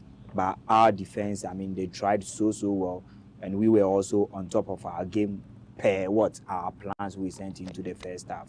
So it was almost working to perfection until that handball.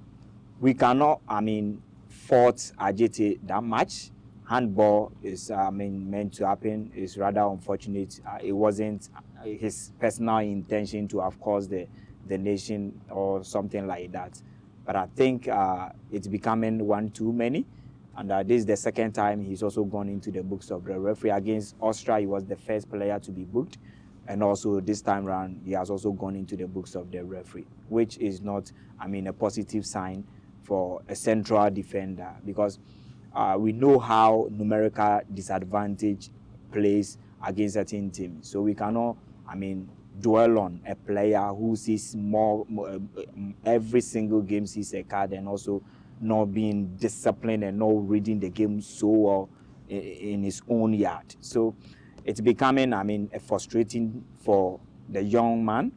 Maybe, I don't know, he needs to be talked to. I saw Alexander Jiku talking to him, and we will see how things pan out for him. You will come into the second half with a yellow card and also having considered that penalty. I don't know, I mean, the kind of spirit he will bring back on the field so far as the second half is concerned. But I know he's a tough player, he's a professional player. Of course, he's playing at the highest level, and he will be back and be back stronger. I remember something like this happens to players, but when they get their mojo back, they become different players altogether. He's been a very good player, partnering Alexander Jiku, but it's clearly because of this one or two incidents becoming a problematic for even the technical team, because Otoado, he would want to now opt for another option, because the 2 games we've played so far, the man's partnership with Jiku hasn't worked to perfection. I mean, Pepra has been super, and he's given a lot of rooms for Kalibirenji to run, because he's also always present at the right-hand side of our defense to, I mean, protect and defend the attacking threat from the left side of the Germans. So we've dealt with that situation proper. Derek Atakon, he has not given a lot of incursions in terms of surging forward, but we've not seen a lot of the balls, and we've not, I mean, controlled the game proper to see certain players also flourish in that manner. So it was a good exercise for us in the first half, positive one, a well improved upon the one we witnessed last Friday. Let's see to it how the second half goes for the Black Stars. Let's see to it how the second half will go for the Black Stars. Now, let me have my mentions on the studio. Yes, let's go with Ulas Enterprise. Yes, Ulas Enterprise generator sets very soon. We'll be crossing over back to Stuttgart for the second half of the game. Generator set, water pump, drilling machine, compactors, wheelbarrow, 020300 5498 0248 169258. Ulas Enterprise is the ultimate for you. Now, just Chinese, and I think that the discount is also applied. So kindly go to Just Chinese and buy. Just go and chew your enum spiridi. Yes, and we've been in the business for 5 years. We are export residential, easily gone, and Osu, and that is Just Chinese. One package discount is applied back to the stadium. Verna Natural Mineral Water. Verna Natural Mineral.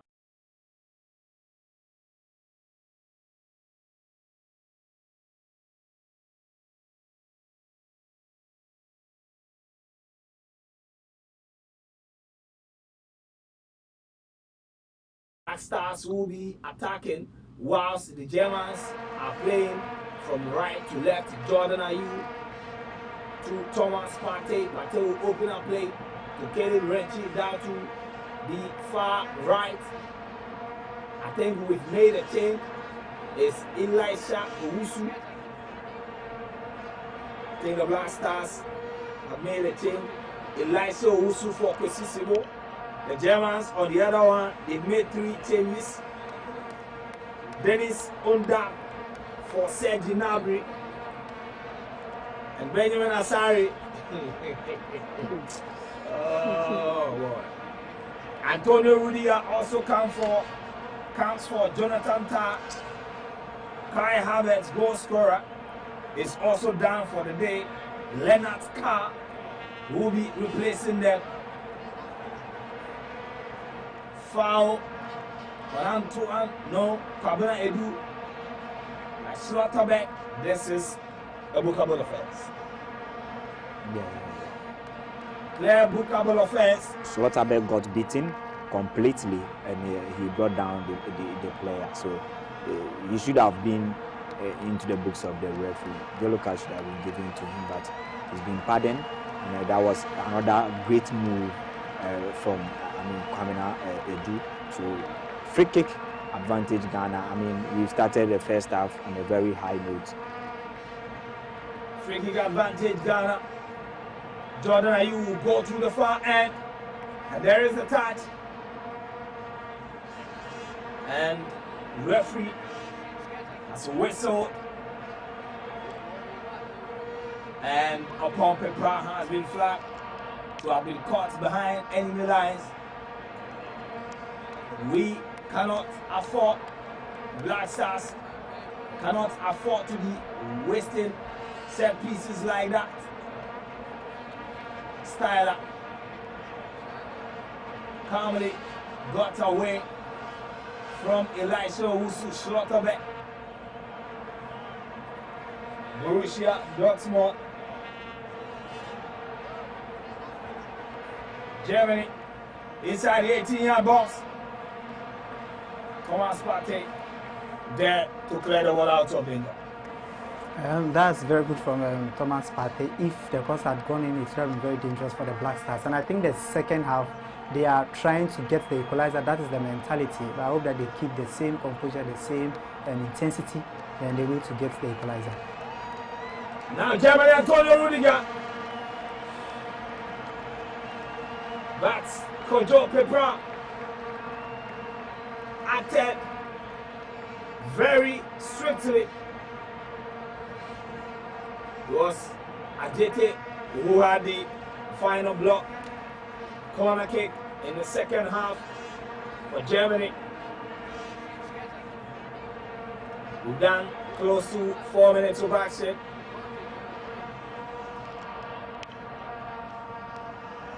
Set piece. Germans are usually good at taking set pieces. Seen any single player to replace a certain Andre Morgan Ayew. He's still around, and that is one reason I side with those calling for Andre Ayew's introduction, because we need that spirit. We need that player who can steal a victory in the We need what?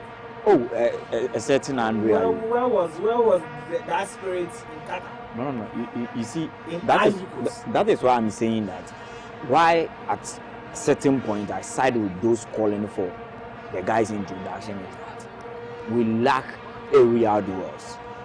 We've been wasting a lot of corner kicks, free kicks, and it's becoming his last 3 tournaments has been a complete disaster. On the pitch and off the pitch. Not him alone, the entire team.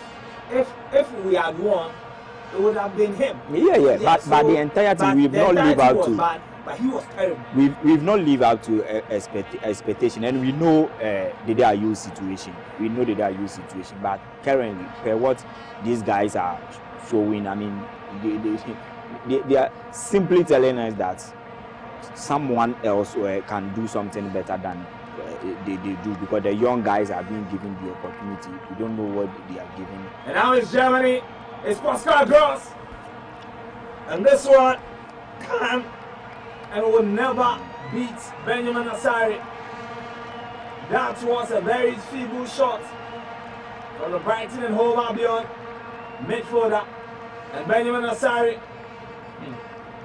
needs to be very careful.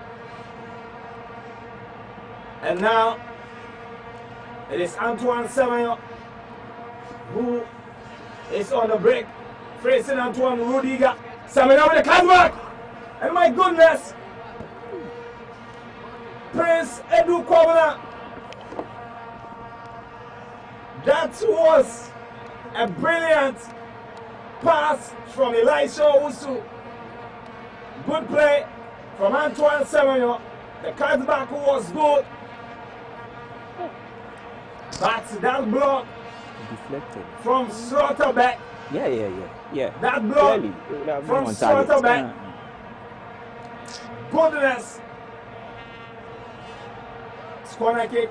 Jordan to the far end. Alexander Diku gets the first touch. But Kwabena Edu Prince. He is a young boy who has come from far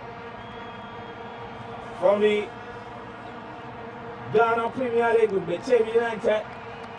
He was invited to the national team, but upon getting to the team camp, he was asked to go back home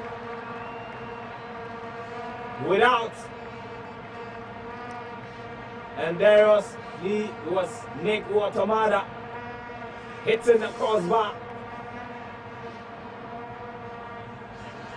There is a Ghanaian player who needs urgent attention, and that is Kojo Pepra. Yeah, but Joe, you look at that pass from that line-breaking pass from Elisha Owusu, and how Antoine Semenyo uses pace to, get to the ball on time, search forward, got to the 18-yard box, and unleash that pass to Prince Owusu. Had it not been that blocked by now, that ball would automatically be at the back of the net. So that was a great move, good pass and a good run, and also equally a great finish it would have been from Prince Owusu. Interesting in question, and we will need some of these opportunities, and this is the work of Jordan today, because of he is operating in the playmaking role, that number 10 role. Is our creator.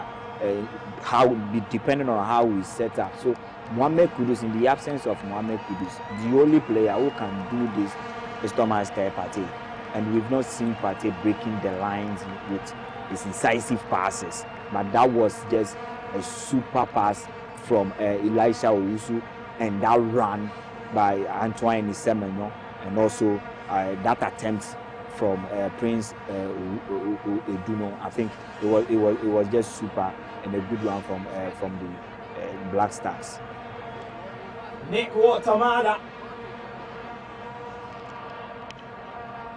hitting the crossbar with that header. Germany looks like Kojo Opon-Pepra is done for the day, and will be substituted. It is Derek Lucasen. He made his debut in the 5-1 defeat, but can he handle it? Well, I think in the national team, he's not seen a lot of minutes. We will also try to adapt and cope with the situation so far as the national team is concerned. But for him as a player, he's a top professional player. A player who is playing in the Cyprus League for Paphos. We saw him in the Champions League. 8 appearances in the group stages. He played and started every single game. Top teams against Juventus, against Chelsea. He started that game, and he even scored the only victory they had out of the 8 matches they played. That victory they had against Villarreal, a Spanish side. He scored the only goal in that particular game. So he's been a top player, and also, his partnership with David Luiz and other top players playing for his club. I think he's seen it all, having that experience the major European terrain in terms of the Champions League and like. Let's see what he also brings on board for the Black Stars. Let's see what he brings on board for the Black Stars.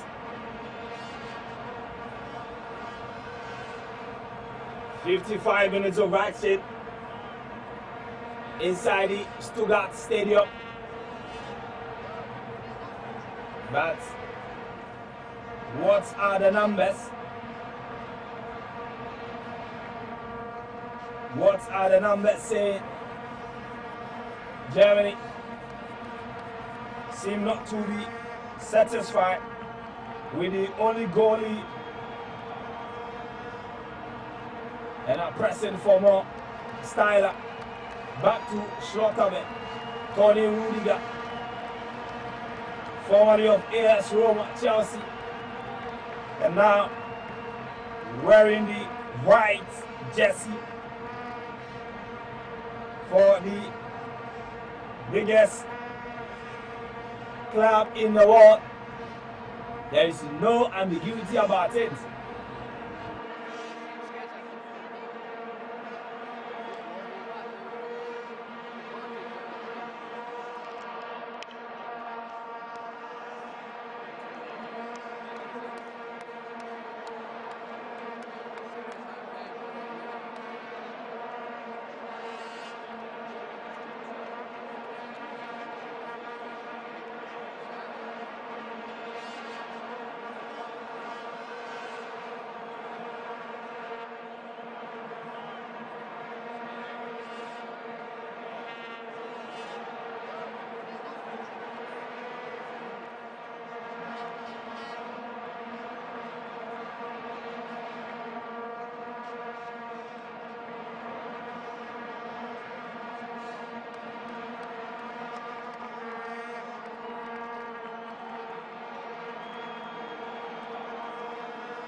Working in that stadium, Mexican way, working very, very, very well. It's not their fault, they are leading. The Germans.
Was there the right time to clear? Going to have our fair share of long throws. and results in a corner. A good one from the Black Stars, and I mean they are picking up, they are putting some pieces together, trying to get the first goal cancelled and also see to it if they might probably, I mean, get a second goal that would probably yield them, I mean, the victory. And it's been a good incursion being made there. That was a super clearance. Realm, I mean, also did the first corner kick. This is happens to be the first corner kick, right? No. Our first corner kick, our third corner kick. Okay, yeah, sure. Okay, it's gonna fair. Now Jordan Ayew with his left foot. Deflection. Brilliant idea. They took the Germans by surprise. And it was Neko Tamada who blocked that shot and nearly scored an own goal. Good block.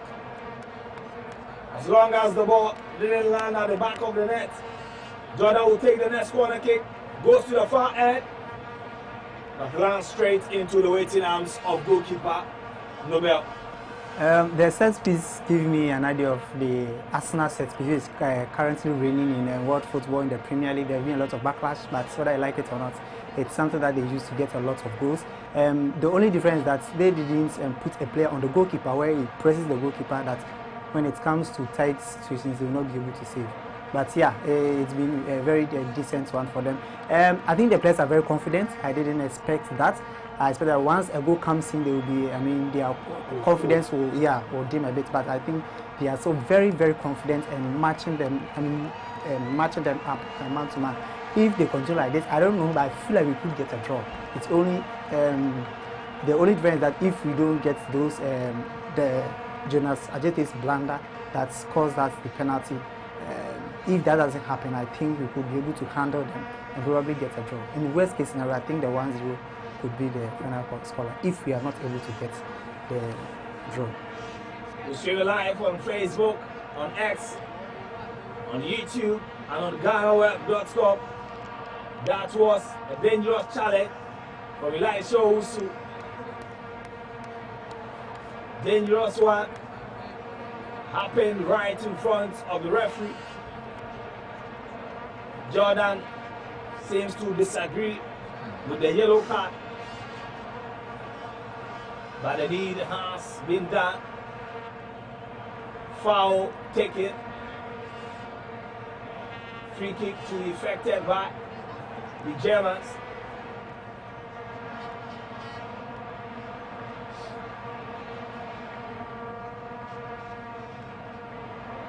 It's Joshua Kemet. It is in his range. Kemet will leave it to Pascal Gross. It's not Gross. It is David Rump. You know, Asari had a place coming. Yeah, but that was a powerful drive from Raum. That was a good taking free kick. Although you couldn't have that one on target, but it was a good try, very powerful drive. Asari being, intelligent and also getting to know the spot Raum chose him. It was just super, goalkeeping. Super goalkeeping. Fatawi Sahaku has been introduced. We give the ball away. And goal interception from Alexander Jikutu. Derek Kahn makes the run, beats his marker, finds Thomas Partey, and Jordan Ayew needs to be quick with it. And Derek Kahn beats his marker again. This is what Kahn does best. But the cross went straight to Tony Rudiger. Goalkeeper and the belt to his left hand side.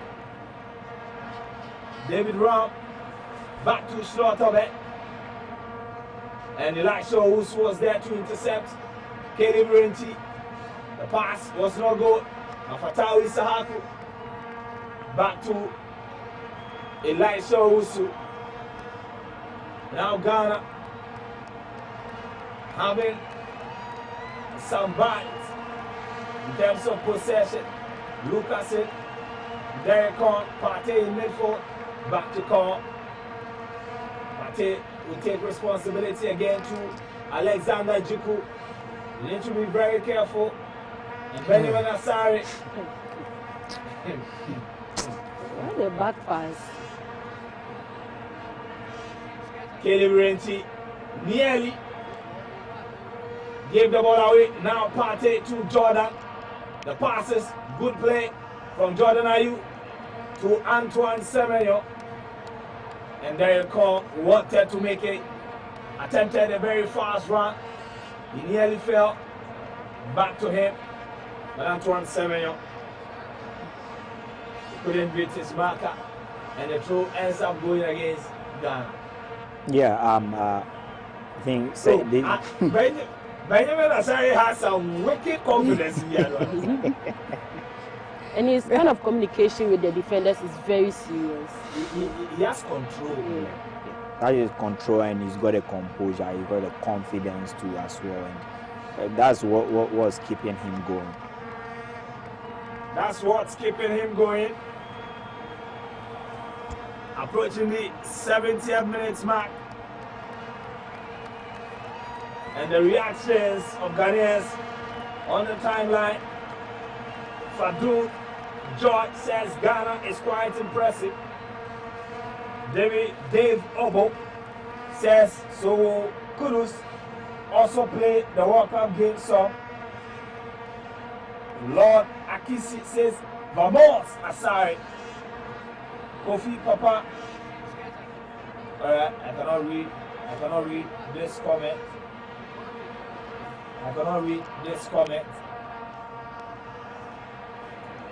Approaching the now good one.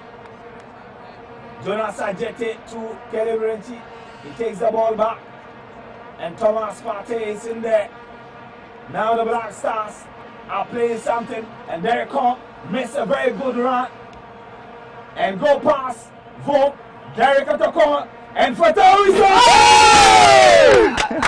Abdul Fatawi Saku! Abdul Fatawi Saku! Doing the Kakalika dance. Abdul Fatawi Saku! Brilliant run from Derek Atokon of Union Berlin with a sweet comes back. And Fatawi Saku was never going to miss from that position. Abdul Fatawi Saku getting the equalizer for the Black Stars. And look at that daughter. Good run from Derek Atokon. It looks like he's an offside position. But the video assistant referee will take care of that. The cutback was sweet. And the finish was even super. Yeah, that was all credit to the young man operating from the left side, Derek Atokon. In fact, he's shown a lot of glimpses and potential, especially in this second half. He's been our live wire so far as in our attacking sequence comes to play. And he's been a deadly to deal with from the left side of Ghanaian attack, operating from the left back and also initiating attack. He's adding some bite to his defensive quality. And in the modern day style of play, wingers played major role in terms of teams attacking, and this is what we are getting from Derek Atokon. This is what we're getting from Derek Atokon. This is where mental fortitude comes in. You need to stay disciplined, no complacency at this moment. As we've defended throughout, in terms of offensively, we've improved massively in the second half. I think Otto Addo's pep talk is really showing in the game, and then in the kind of football that the players are playing. Going forward, I hope that we'll be able to keep this scoreline and be very disciplined too, because the referee, there are some incidents that goes, infringements that goes against the Germans that he doesn't book them, but immediately it's against Ghana, then he books us. Fortunately, they are also playing at home, so very that's silly tackle from Slaughterback. If he had been booked in the first half for that silly tackle, it would have been the marching orders for him. Very terrible tackle from the Borussia Dortmund defender. Oh yeah, that was a silly one. This is a friendly match, a preparatory match. You wouldn't even want other player to offend you in that manner. So you make sure you use your head not to also do that to your fellow man. This is a preparatory match. You need not to hurt your fellow man. It was a poor one from Slaughterbeck. Very poor one from Slaughterbeck. He's fouled Jordan Ayew. He needs to be very, very careful because as it stands now, Slaughterbeck is not far away from receiving a red card. Yeah. Thomas Partey is now stepping into his element, and Fatawi Sahaku has brought the energy. And oh boy, he was definitely going to hit that Kakalika dance. Yeah, for sure. On TikTok, he is one of the guys on social media. He does not play with his social media, vibes at all. And clearly, now globally, Kakalika from composed by Dope Nation is one of the biggest songs. And I learned we are even taking it to the World Cup. It's amongst the selected songs the Black Stars are taking to the World Cup. So it's good to exhibit that here during the friendly matches to just prepare ourselves for the upcoming Mundial. 73 minutes of action. Now Julian Nagelsmann. It looks like the changes didn't work at all. But one of those changes seems to have worked now.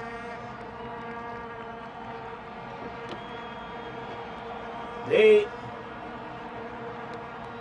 are always Black Stars. When you least expect them, that is when they do something. When you least expect the Black Stars, in 2014, we lost to Germany, and we thought, oh boy, no, we lost to US. We lost to US in the opening game. And we thought, oh boy, the Germans, after beating Portugal 4-0, were going to dismantle us. But that was when we came to the party. Slaughterbeck looking for Watermana. Now, Thomas Partey in midfield. And he couldn't get the ball to Derek Kong. Is it a game that we can get more goals? Yeah, we can salvage a win in this game, and either side, can make something happen. The Germans still playing, and I think that we've gained confidence trying to also attack them. The Germans are also not leaving anything down. They are trying to restore their lead against Ghana. It will be, a disaster for them if they aren't able to beat Ghana, because the Austrians beat them, and then the Austrians later also beat Ghana by 5 goals, and now in your own backyard, you sit there for Ghana to come all the way to, beat you or salvage your points, salvage a draw. Then the supporters, they will also, take it lightly on the players at all. Look at the numbers. The Germans, they are there in their numbers supporting the team, cheering the guys to victory, and their performance has also lived up to the billing, especially in this very second half. And based on that performance of the Ghanaians, based on their performance against Austria, the German media will crucify this team if they are not able to beat Ghana. The changes of Julian Nagelsmann seems to have turned the tide slightly, not in favor of Ghana, but against the Germans themselves, because it is now looking like an even game. I'm sure I'm the one who predicted 2-1 for Ghana. Yes, I predicted 2-1 for Ghana. Yeah, so it's possible. 15 more minutes, and looking now how Ghana, the confidence is back. They are determined to win the game. They know now, hey, they can get something out of the game. they will possibly find. It's only that they should be very cautious at the back, trying to, hit the Germans on the counter break. Trying to hit the Germans on the counter break. But can we protect the lead? And can we prevent another goal?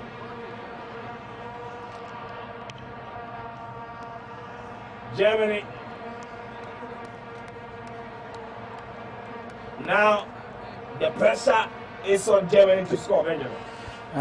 Absolutely. As you said, the substitutions seem not to get disadvantage to the Germans. When they are going to attack, we see the likes of Havertz and Wirtz, they're able to, give those penetrative passes to penetrate our defense. We are not seeing that, and it's helped our defense to gain more confidence. They've opened up, even though we have quite a number of German players in our defense, setup, or from midfield to defense. But I believe we will be able to take advantage of this and probably get the win.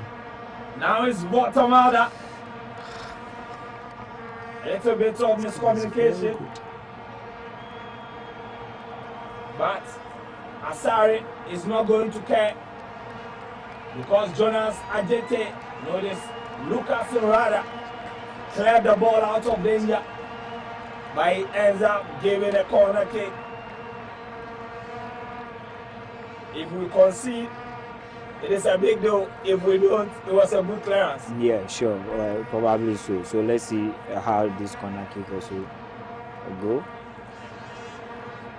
There was a little bit of tussle between Rudiger and who?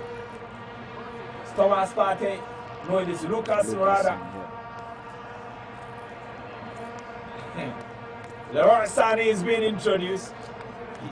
He wants a win. Clearly. He's one of the guys who's been around for the national team. But ever since he also made a move from Bayern Munich to the Turkish giant Galatasaray, he's not been of himself. He's not seeing minutes to play because a certain Kenan Yilmaz has taken his position, and he barely plays or starts games for Galatasaray. But in the national team, he started and played a major part of the game against Switzerland, and here comes the introduction of him to also, come on to do something for, the attacking line of the Germans. 12 minutes, let's see how things goes. 12 more minutes to end the game. Tony Rudiger back to Joshua Kimmich, has now moved to midfield. Germany in possession.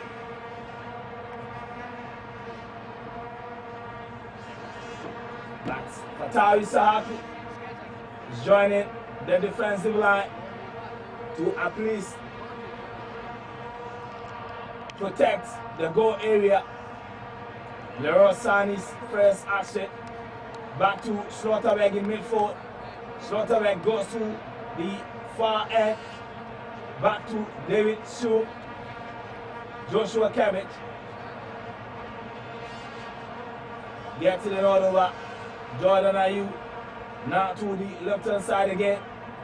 They go to the middle. Quick thinking of Jordan Ayew.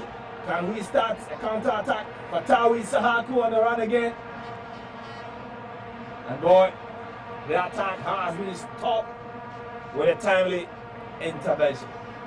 Yeah, well done there, and we will still try. Now, Caleb Lionji is one of the guys who have also showed up in this particular game. From the first half, he's been on his feet, running, going forward, tracking back to help the defense.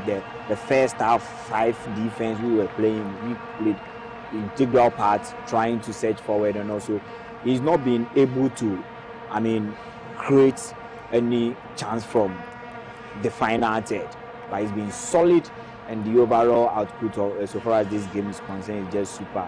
He's been every single place, from the left side, right side, the final third, middle. You will see a certain Caleb Lionji. I think he's giving another, better part of himself in terms of his performance for the national team so far as this game is concerned. Caleb Yerenchi, I think he's made a mess for that blunder against Austria.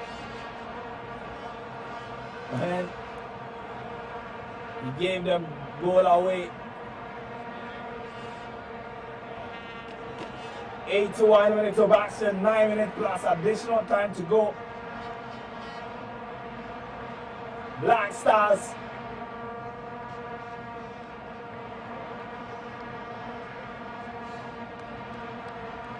Black Stars, Black Stars.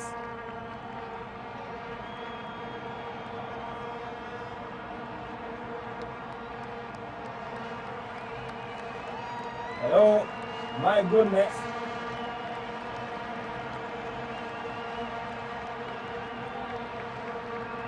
Is it a game that we can see off? Oh, you can't predict. It's a game of football, and Ghana, we are not out in terms of, I mean, grabbing the victory. Likewise, the German. So it's a 50-50 game currently, as we see. In terms of the possession, we cannot use that to, I mean, judge the outcome, because Ghana, we have gotten the equalizer from our style of play and the plan as well. Because we came with a plan, we are playing to a certain style, and now we are getting the results as we expected. The Germans are also still in possession, trying to control play. They will always see more of the ball comparatively to the Ghanaians. So I'm not surprised at all with the kind of performance, I mean, both teams have showcased. Germans would always see more of the ball against Ghana. And even Otoado, how many games have Otoado even dominated in one possession? He goes for the needed results, the most important one. That is why in two-legged games where all hopes were nowhere to be found, in Ghanaians, he managed to salvage that position. The topmost team in our group, according to the FIFA ranking, used to be Mali. And the job was done perfectly against Mali.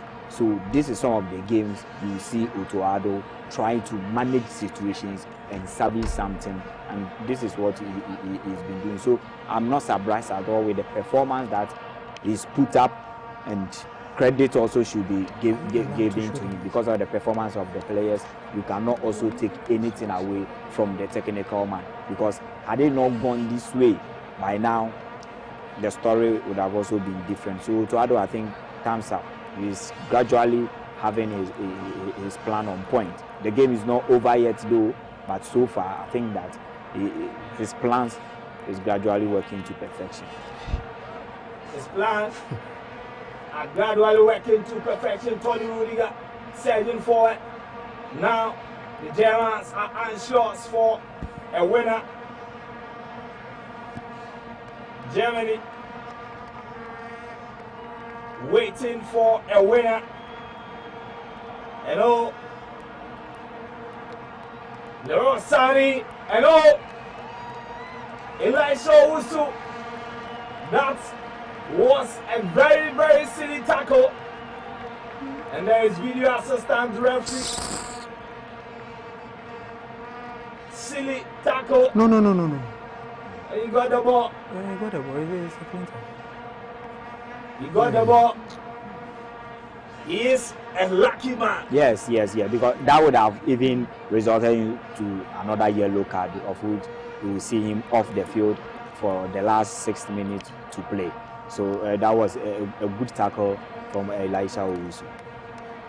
Good tackle from Elisha Owusu. Hello. Glorious opportunity from Khan. Benjamin Asare is in between the two sticks. The ball will not Leonard even. Scar. Oh. Leonard Scar missing a glorious opportunity.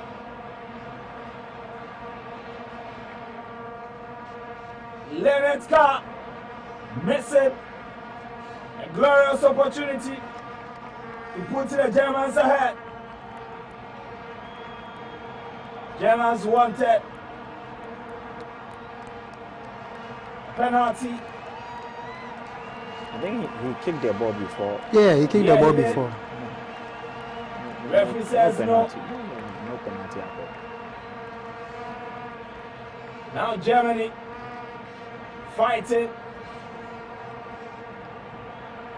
to get the winner. Now it is Joshua Kemet. Joshua Kemet to the left hand side. Germany, Slaughterbeck. Back to Kemet. Slaughterbeck will go for it. And Slaughterbeck will go to Tony Rudiger. Rudiger to Dennis. Under. Kemet back again to Under. Slaughterbeck to Kemet. Germany.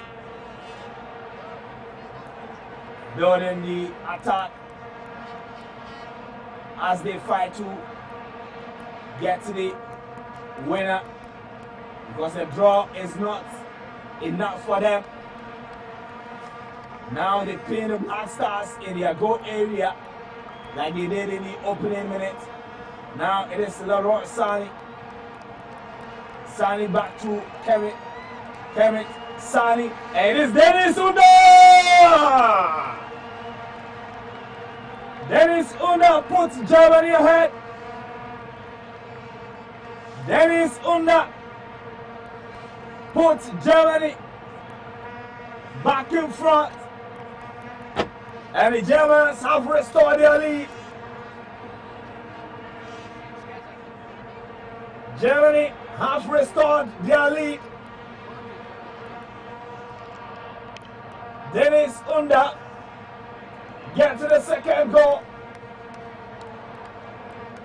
Defensive awareness. Nobody picked Dennis Unda. No, and the moment that pass came from Leroy Sani, the control was good, and it was that control that beat Benjamin Asari. And Dennis Unda gets the second goal for Germany. He's a proper goal scorer, and he scores for fun in the German Bundesliga. He's been scoring different types of goals, and this helps build, players' intelligence when they find themselves in positions like this.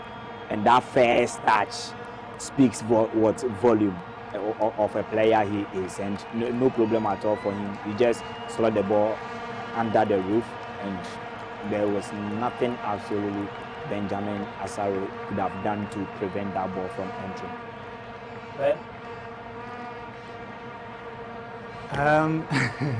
It's very disappointing, but I think we need to give credit to the Germans.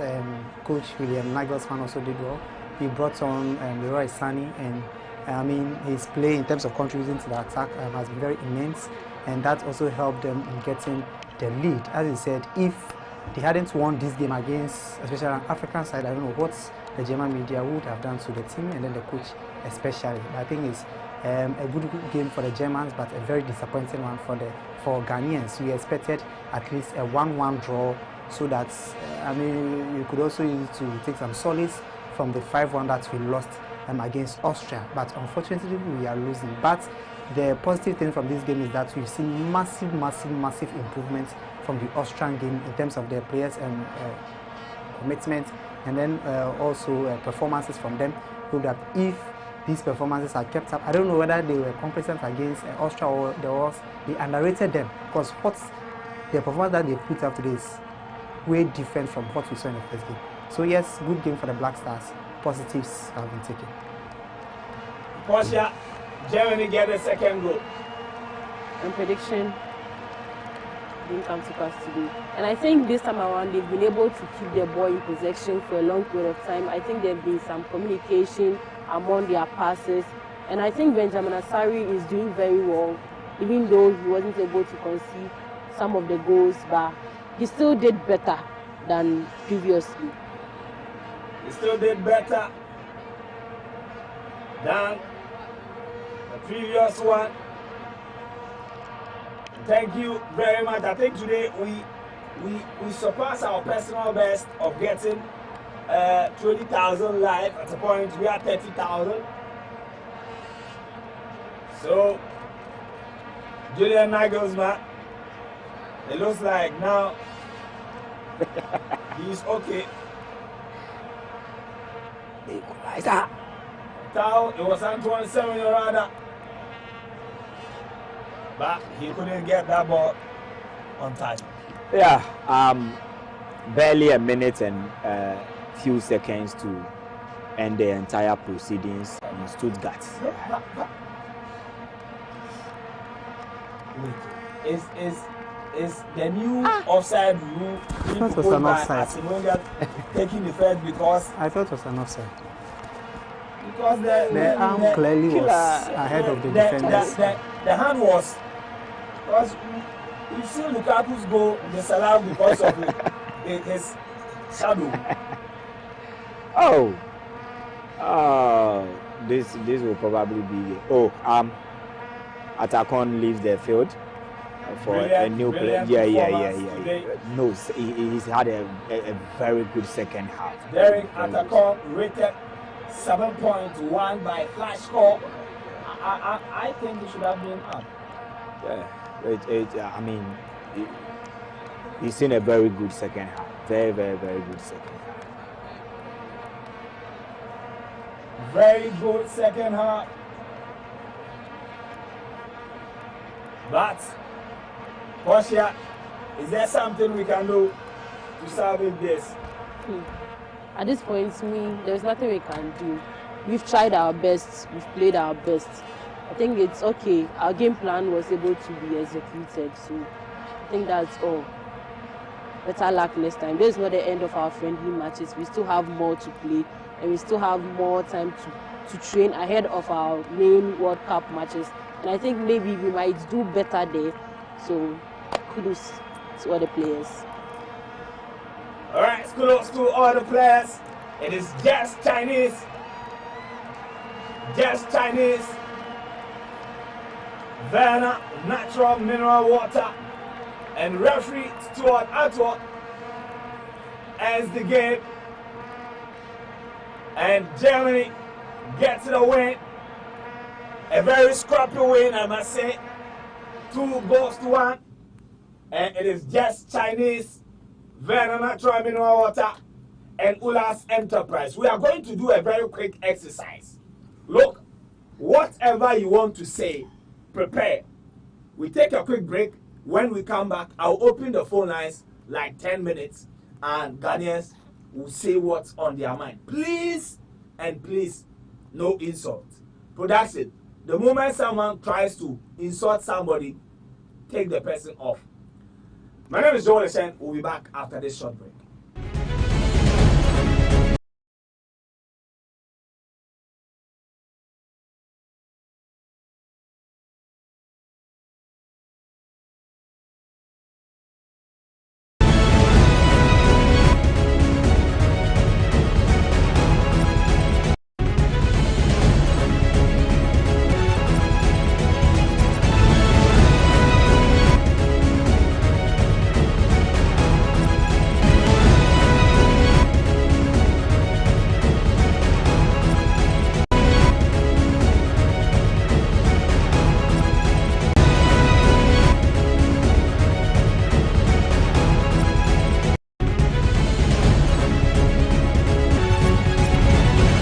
Welcome back from that quick break.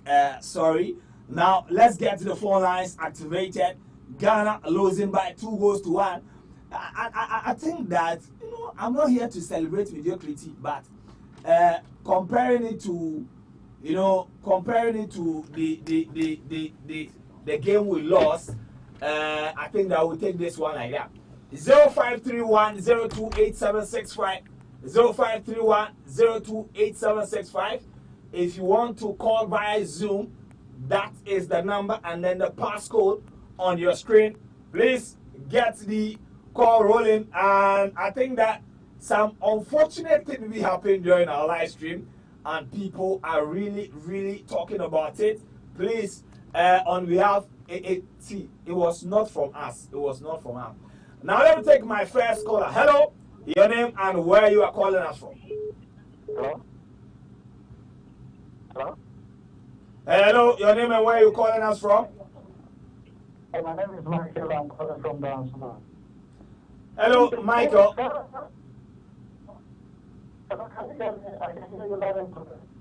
Yes, Michael, we can hear you. You can flow. My issue is with the coach. So like, the game and season are based on what's out. No changes. You could see from German side they're making changes. There's some bench. You haven't trust them. What's happening? All right. Thank you very much. Please, next caller. Hello, and where you are calling from? But it is quite interesting that just Dansuma to East Legon network will work. It's really serious. I don't know. Everywhere you go. Hello. Hello, your name and where you're calling us from? My name is Julius. I'm calling from Chado. Hello, Julius from Chado. Were you impressed with the performance? Yeah, I think they played quite well. I think they have it's just about more room for improvement, that's all. And then we'll almost be there. Yeah, more room for improvement. Thank you very much. Calling from Chado. Hello, your name and where you are calling from? Hello. Hello, your name and where you are calling from? Yes, I'm Dennis. I'm speaking from Mama Sama. All right, Dennis from Mama Sama. Yes. So, I mean, a very good second half performance. But generally, we need a lot of work heading into the World Cup. Because we won the first half and we seemed lost. We didn't know how to press, we didn't also have a structure, a speed going forward, and even defended. And this is something that we must take a critical look at and work on. Otuado and his technical team have a lot of work to do. Yes, we performed better in the second half, and this is a better performance compared to Austria. But that does not take away the fact that Black Stars of Ghana today is not what we expect. And a lot of work is done. And so going forward, we need to pay critical attention much more. All right, thank you very much for your observation. Hello, next caller. Your name and where you are calling from? My name is Ryan, and I'm calling from the U.S. Hello, Ryan.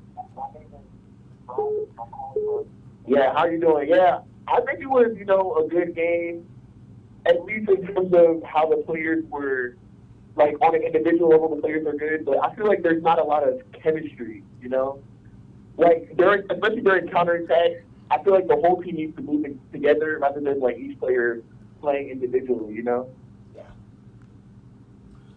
All right, so since we have someone who just returned from the US, Ben, if you can interpret what Hi, Julie. Hello, and where you're calling us from? Oh, I want to say to your man now, but like that. Hello, he just returned from US. Hello. Hello, your name and where you're calling from? Hello? Hello, we are listening. Yeah. I'm sorry, I got cut off. Okay, we are listening to you. You said what? I said, were you impressed with the game? Yeah, I was impressed with the game, but I don't know. They need to do better on the through passes, I feel like they just need to work on their team chemistry. That's the biggest thing right now. Yeah. All right. Thank you very much for your comments. For those of you here who didn't understand what he said, he was basically saying that he was impressed with the performance, but they need to work on team chemistry. Yeah. Yeah. So if the was too fast for you, that's basically what the young man was trying to say. Hello, your name and where you are calling us from?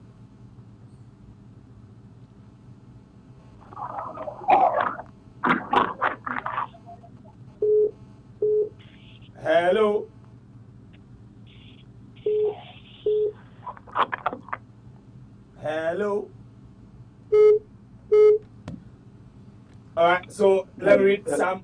Hello. Hello, we can hear you. Were you impressed with the performance? What do you have to say? Yeah, I'm speaking from Amopi. The defender always cause penalty. It's not the only first time it cause penalty. Why always in hand like if they fly or what? Huh? Always they fly. It was a mistake. It's a mistake. No, last time too is a mistake. In class side too. In class side too. Last 2 weeks. Oh, mistakes do happen. Mistakes do happen. All right. Do we have someone on the line? Hello. Hello. Hello.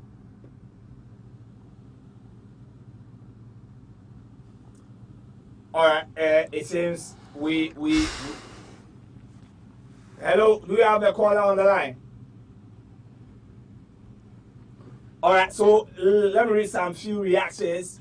And then we take it from there. Hello. Yeah, good evening. Hello, good evening. Hello. Hello, good evening. We are listening. That was a very nice performance. We really have over there. But I think our voice needs to improve more. Yes, our voice needs to improve more. Okay. So right now, what's normally happening, I don't know whether we have a fear of the whites or something like that. We feel like losing our defenses and those kind of stuff. I don't know. Whenever we meet whites, then we trying to learn something. I don't understand. So they need to work on their defenses. My name is Abu Governor. Thank you. All right, thank you very much, Abu. Another caller on the line. Hello. Hello, your name and where you're calling us from? Good evening. Good evening. I'm still from Ashama. My name is Governor. We are listening to you. Something there. You look for Ghana Black Star. Let's take that man go by. Go by that for the patient. 4 months decade. Like if we are so well in our list.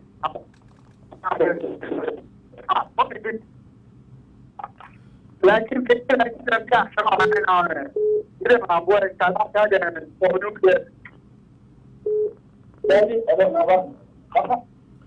Okay, I think that we are struggling with the lines, so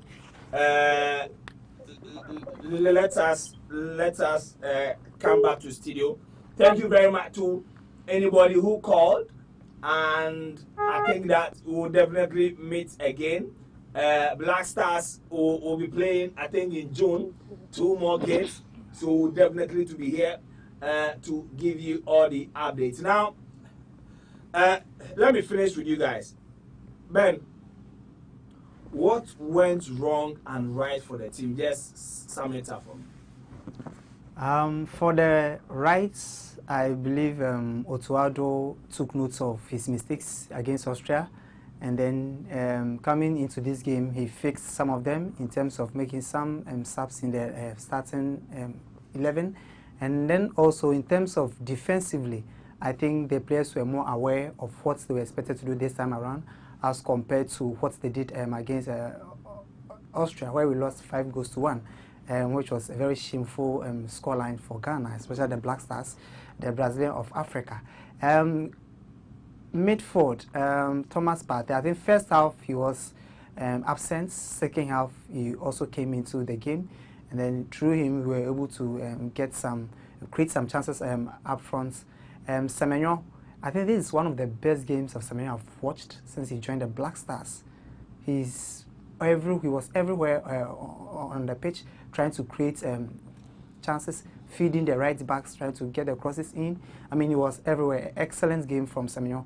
I would say this is the best game of Semenyo that I've watched since he joined the Black Stars. Attack Jordan Ayew was decent. He didn't come to the party as Jordan that World Cup qualified. He was our main man. He finished as the top scorer when it comes to the African continent, and so we know him, but he didn't come to the party in the games. Austria, he was okay with that goal, brilliant goal that he scored, but this game we didn't really see Jordan Ayew in the game. Prince Edu, we've all talked about him very well. He's done really well, and I'm really hoping that no injury will hamper his progress that he's made so far, and he will be able to make it to the World Cup. Lucasen, I think I've been impressed with a number of players, but I think he was quite impressive. The clearances that he made in the box, the tackles that he went in, very intelligent, because the tackle that he had on one of the defenders that the referee judged in favor of Ghana, I think if it were to be any other defender, it would have been a foul against Ghana. But he did really well. He was one of the shining stars of the team, and then I hope that going forward we will be able to keep him in the game. Or the team heading to the World Cup.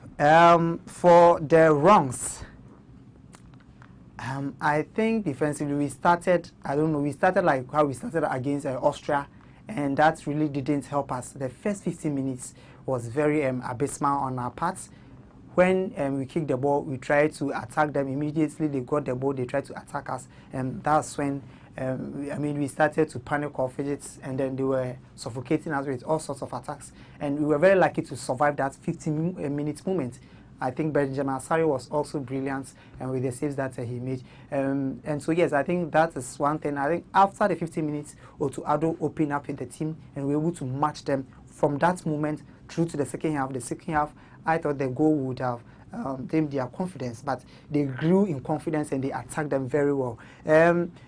So I think the 15 minutes tactical approach was very wrong. That was something that didn't help us. But overall, I think the positives superseded the negatives in the game. Otuado had something something positive to take into consideration heading into the 2026 World Cup. The criticisms that came in the after the Austrian defeats, I think you should also understand that we are Ghanaians. Our money, taxpayers' money, are being used to fund the Black Stars, and so whatever goes wrong, we have the right to have a say in the team, and so that led to the fufu analogy.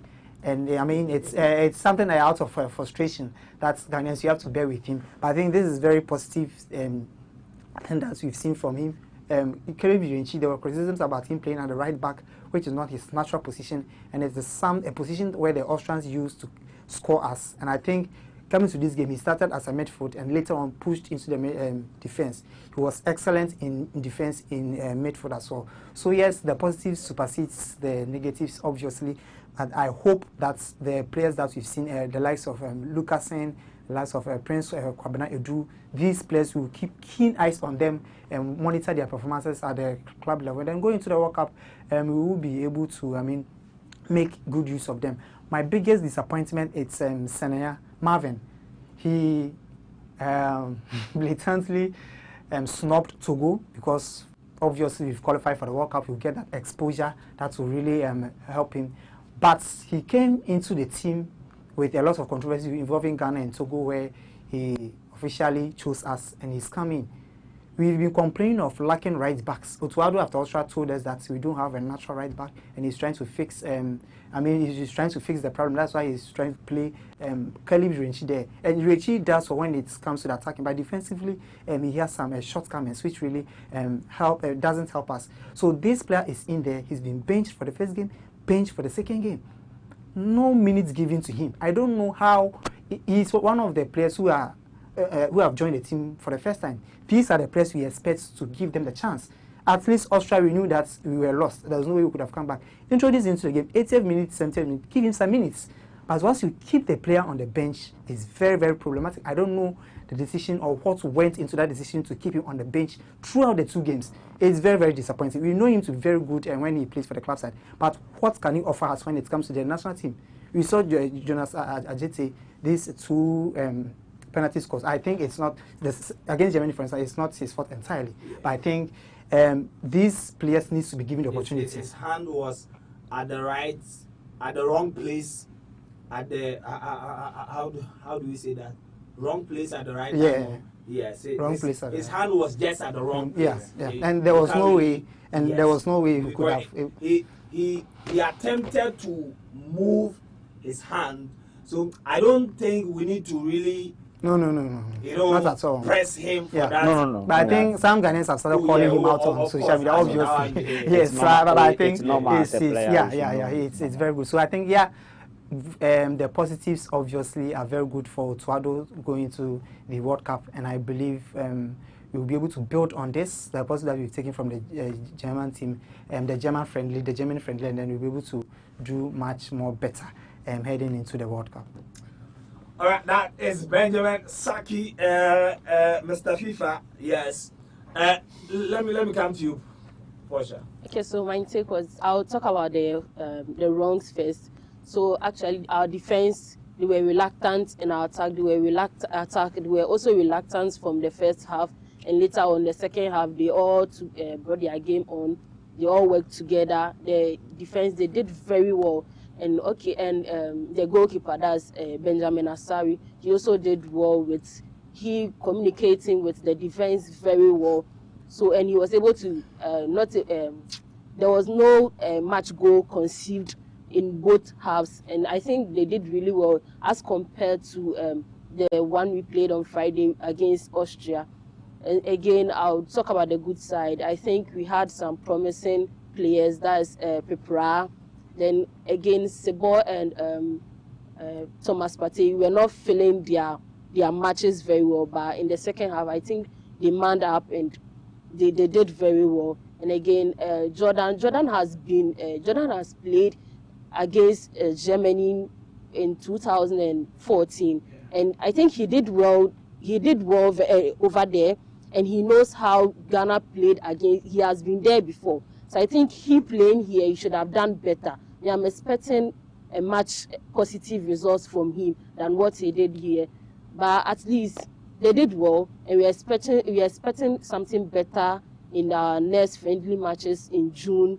And I think again, the tactics that Otuado brought, it really helped us. It didn't let us conceive a lot of goals as we did previously. So I think he did well. All right, that is Portia Hella. Let me end with Lawrence. What's going into the Wales and then the Mexico game and then the World Cup, based on what you saw today, what were the positives and which areas do you think that we need to improve? It's been a very good exercise in this window for the Black Stars, having tested what they have against tougher oppositions. It is not easy. You watch how Ralph Rangnick has set up his team, the Austrian team. It's not easy to play against, and how they managed to qualify. They were scoring for fun. They only conceded 4 goals, so defensively super during their qualification, and they were also scoring goals for fun. Out of the 8 games, I think they scored some 24 goals. So they used to score, and also they barely concede. So they are a very good side. Against Germany, another difficult side, a team they are also seeing, they are in their developmental stages trying to build a new force, a new team, post the likes of Toni Kroos and the last generation. So they are also not bad at all, but they've also not been that convincing looking at how they even fare in their last, competition, the last World Cup that transpired in Qatar, and also the Euros. So they've not been, that German side that we used to know. But these two teams have given us something to dwell on and something to also learn from after these 2 games. And you look at our team, we still have major problems. It's only the goalkeeping side that I think we have a right back problem, because look, if even the left back is not but you see, sealed. If you look at the level of runs that even when Gideon Mensah is playing, he will make what Derek Corn showed us, because that is what we see that Derek Corn does every single week at Union Berlin. And we saw exactly that, especially in the second half. In the against Germany. So if you look at Korn and you look at Gideon Mensah, Gideon Mensah, there is another probability of having Baba Rahman. Yes. So it looks like that side is a little bit, okay. Yeah. But the right side. Yeah, it's a major problem. The right side, because currently we won't be having. I don't know the situation of Ali Dusedu, whether we'll be having him, and even Ali Dusedu have not proven to be the one right back we can rely on. He's not a modern day fullback. He's very good defensively, by insurging forward, he gives you nothing of importance. So still we have a major problem. But Tarek Lamptey is almost ruled out for the World Cup. So we are going to the World Cup with Senenya. I don't know even Senenya will probably get the call up at the end of the day for the World Cup. Then Caleb Irenchi. So there is a problem there we need to tackle. Then goalkeeping, I think, if you have Benjamin Asari currently, I mean, he's shown everything. He's got the grace and everything behind him. So it's quite okay. Annan hasn't been a bad of a goalkeeper, only that you've not seen minutes in between the two sticks for the Black Stars of Ghana. Atizigi, yes, he has his own story. I don't know, maybe he will also consult his spiritual father for some of these situations. So he's rather unlucky goalkeeper to have always found himself in the post where Ghana also failed to deliver. So that is Atizigi. But in the midfield, the partnership of Partey and Zibo, Joe, I'm not moved. They've not convinced me at all. At all. The Partey, and in fact, it was Partey and Elijah Owusu, and it was not working at all. There came the introduction. It looked like in the second half, yeah. Partey, yeah, and then Elijah worked. Yeah. You know, personally, this game, I was expecting Ibrahim Suleimana, Elisha, and Partey. Yeah. Like that was the game I was expecting. So need to do a proper scout. If you are not going to get any player who will help us in terms of creating of chances, who will be giving that penetrating passes, who will be giving us that line breaking passing, who will be unleashing, who will be giving us that long passing and incisive ones, locating other attackers, I think that it's a major problem if we are not going to have a fully fit Mohamed Kudus. He has not also convinced us in the recent games that he's played for the Black Stars, even before his injury. Mohamed Kudus, the past games he's played for the Black Stars, he has not lived up to the task or up to the billing and the kind of aura he's having whenever he comes to don the national shirt. So that is another problem. The two games we've played, Zibo, Partey, and we've used Jordan Ayew in the number 10 role. It hasn't really worked. It has not worked. These two games are proving that we cannot rely on Jordan Ayew in that creative midfield role. So that is another situation. I think the technical team needs to also find a solution to that. In the final third, the problem of Inaki Williams this time round wasn't around. Now, Semenyo's situation still continues. He has played his 34th game today. He scored 3 goals for the national team. 34 matches, 3 goals. Ishahaku, last time I was saying this, he's gotten a goal today. He will take Ishahaku 10-15 matches again before he will give you another goal or another assist. Kamaldeen Sulemana, he has seen another, poor window again for the Black Stars. 2 games, we've not seen him. So he will continue to be the Kamaldeen. Nuyama is gradually getting back on track. I don't know how he will also be fit on time to come back into the national team ahead of their our next 2 friendly matches. But Nuyama, Ishahaku, and Kamaldeen, they are not players we can rely on. Maybe being part of the squad player, yes, they can fill that void.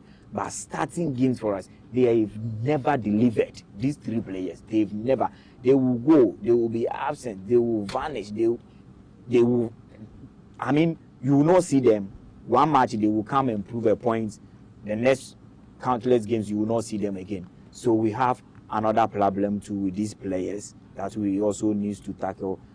There's Joseph Nento, Osman Bukari, and these players, aside everything, I cannot tell what is the actual problem with Osman Bukari and Joseph Nento. But these players are upgrade over this the three players I mentioned, Kamaldeen, Fatau, and Ernest Nuama. When you have a fully fit, determined, performing Joseph Pinto and Osman Bukari. So I don't know their situation. The center forward role. So we will be heading to the World Cup relying on Prince Edu. I think it's too early.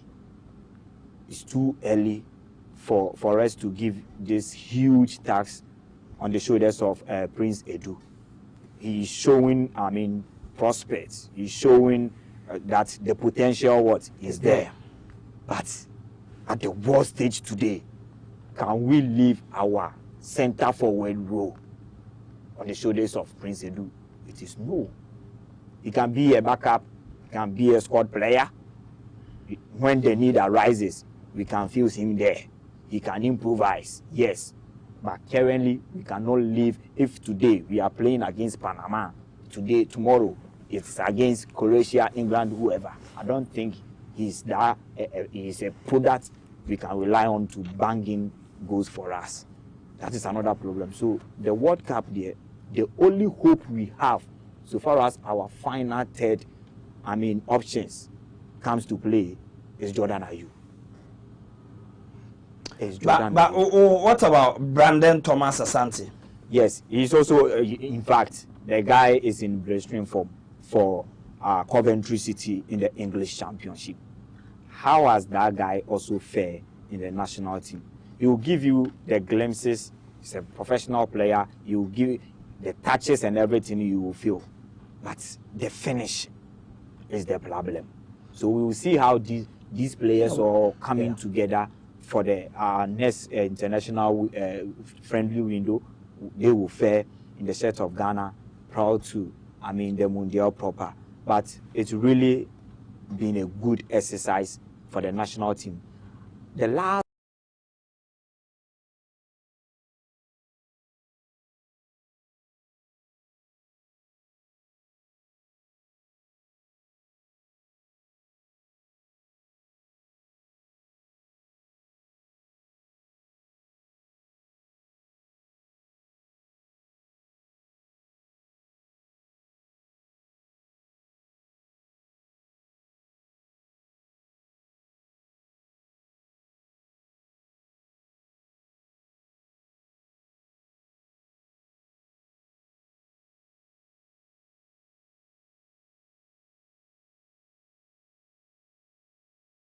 to provide shield for the defense.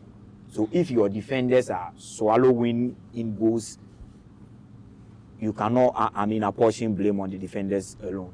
The midfield is not clicking. The network in the midfield is not working at all. So it is another thing. The technical team would have to go back to the drawing board and see to it and scan through the countries to if they will find a proper befitting players who would also do the job for us, and other plans they will also map up to strategize and get the best out of the materials what we have, because these Austrians and the likes, they don't have any better materials than Ghana, but only that they have a certain technician, a certain teacher, a certain developer, a proper talent developer at the helm of affairs at their technical head. And now he's set up a plan, a style, and he's getting the best out of the materials he has. So I think it's been a really good exercise, but our team is not up to the level we are all anticipating to see. The team is not good at all. It's not getting to even 40% of becoming good. No. All right, so that is Lawrence Krobia Asante. Earlier you heard from Portia Hela and also Benjamin Saki. That is how we draw the curtains on our coverage for Ghana's game in the March 2026 International window. Ghana losing to Germany by 2-1. Earlier on Friday, we lost by 5-1. It is just Chinese. Package 1, 559 Ghana cedis. Discount is applied. Starters, we have carbs, sauces and soup, pork, chicken, sweet corn, beef sauce, chicken sauce, pork, lamb. There is combination fried rice, special jollof, special noodles, pork ribs, special wings, spring roll, and samosa. That is what Just Chinese will be getting you. Also, Ulas Enterprise says if you want a generator set, water pump, drilling machine, compactors, and wheelbarrows, there is only one place for you to go, and that is Ulas Enterprise. So if you want to reach Ulas Enterprise, it is 020-300-5498, 0248-169258. Adrian and Porsche Hotel, American House, Medina, Taxi Rank. You can find Ulas Enterprise. Now let me talk to you about Verna Natural Mineral Water. Verna Natural Mineral Water, nature's finest mineral water, giving new life to old bottle. Giving new life to old bottle. Verna, anywhere you go, supermarket, restaurant, appetition bar, choba, anywhere you go, you will get Verna Natural Mineral Water. In traffic, everywhere, you absolutely get Verna Natural Mineral Water. Thanks for the entire production crew, and Kelvin, Kwame, Richard Vanderpoy, Francis AC, Alex, everybody, and to the sports team, Frank, Benjamin Saki, Portia Hella, and then our in-house guest, Lawrence Krobia Asante.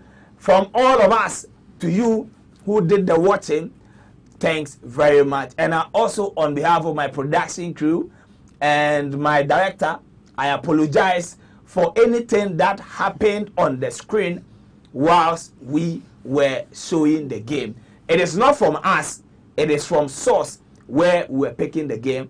And so whatever you saw, as for me, I didn't see it, but I've been reading it in the comment section. From all of us, we say we are sorry and bye-bye. Until we meet again, we out.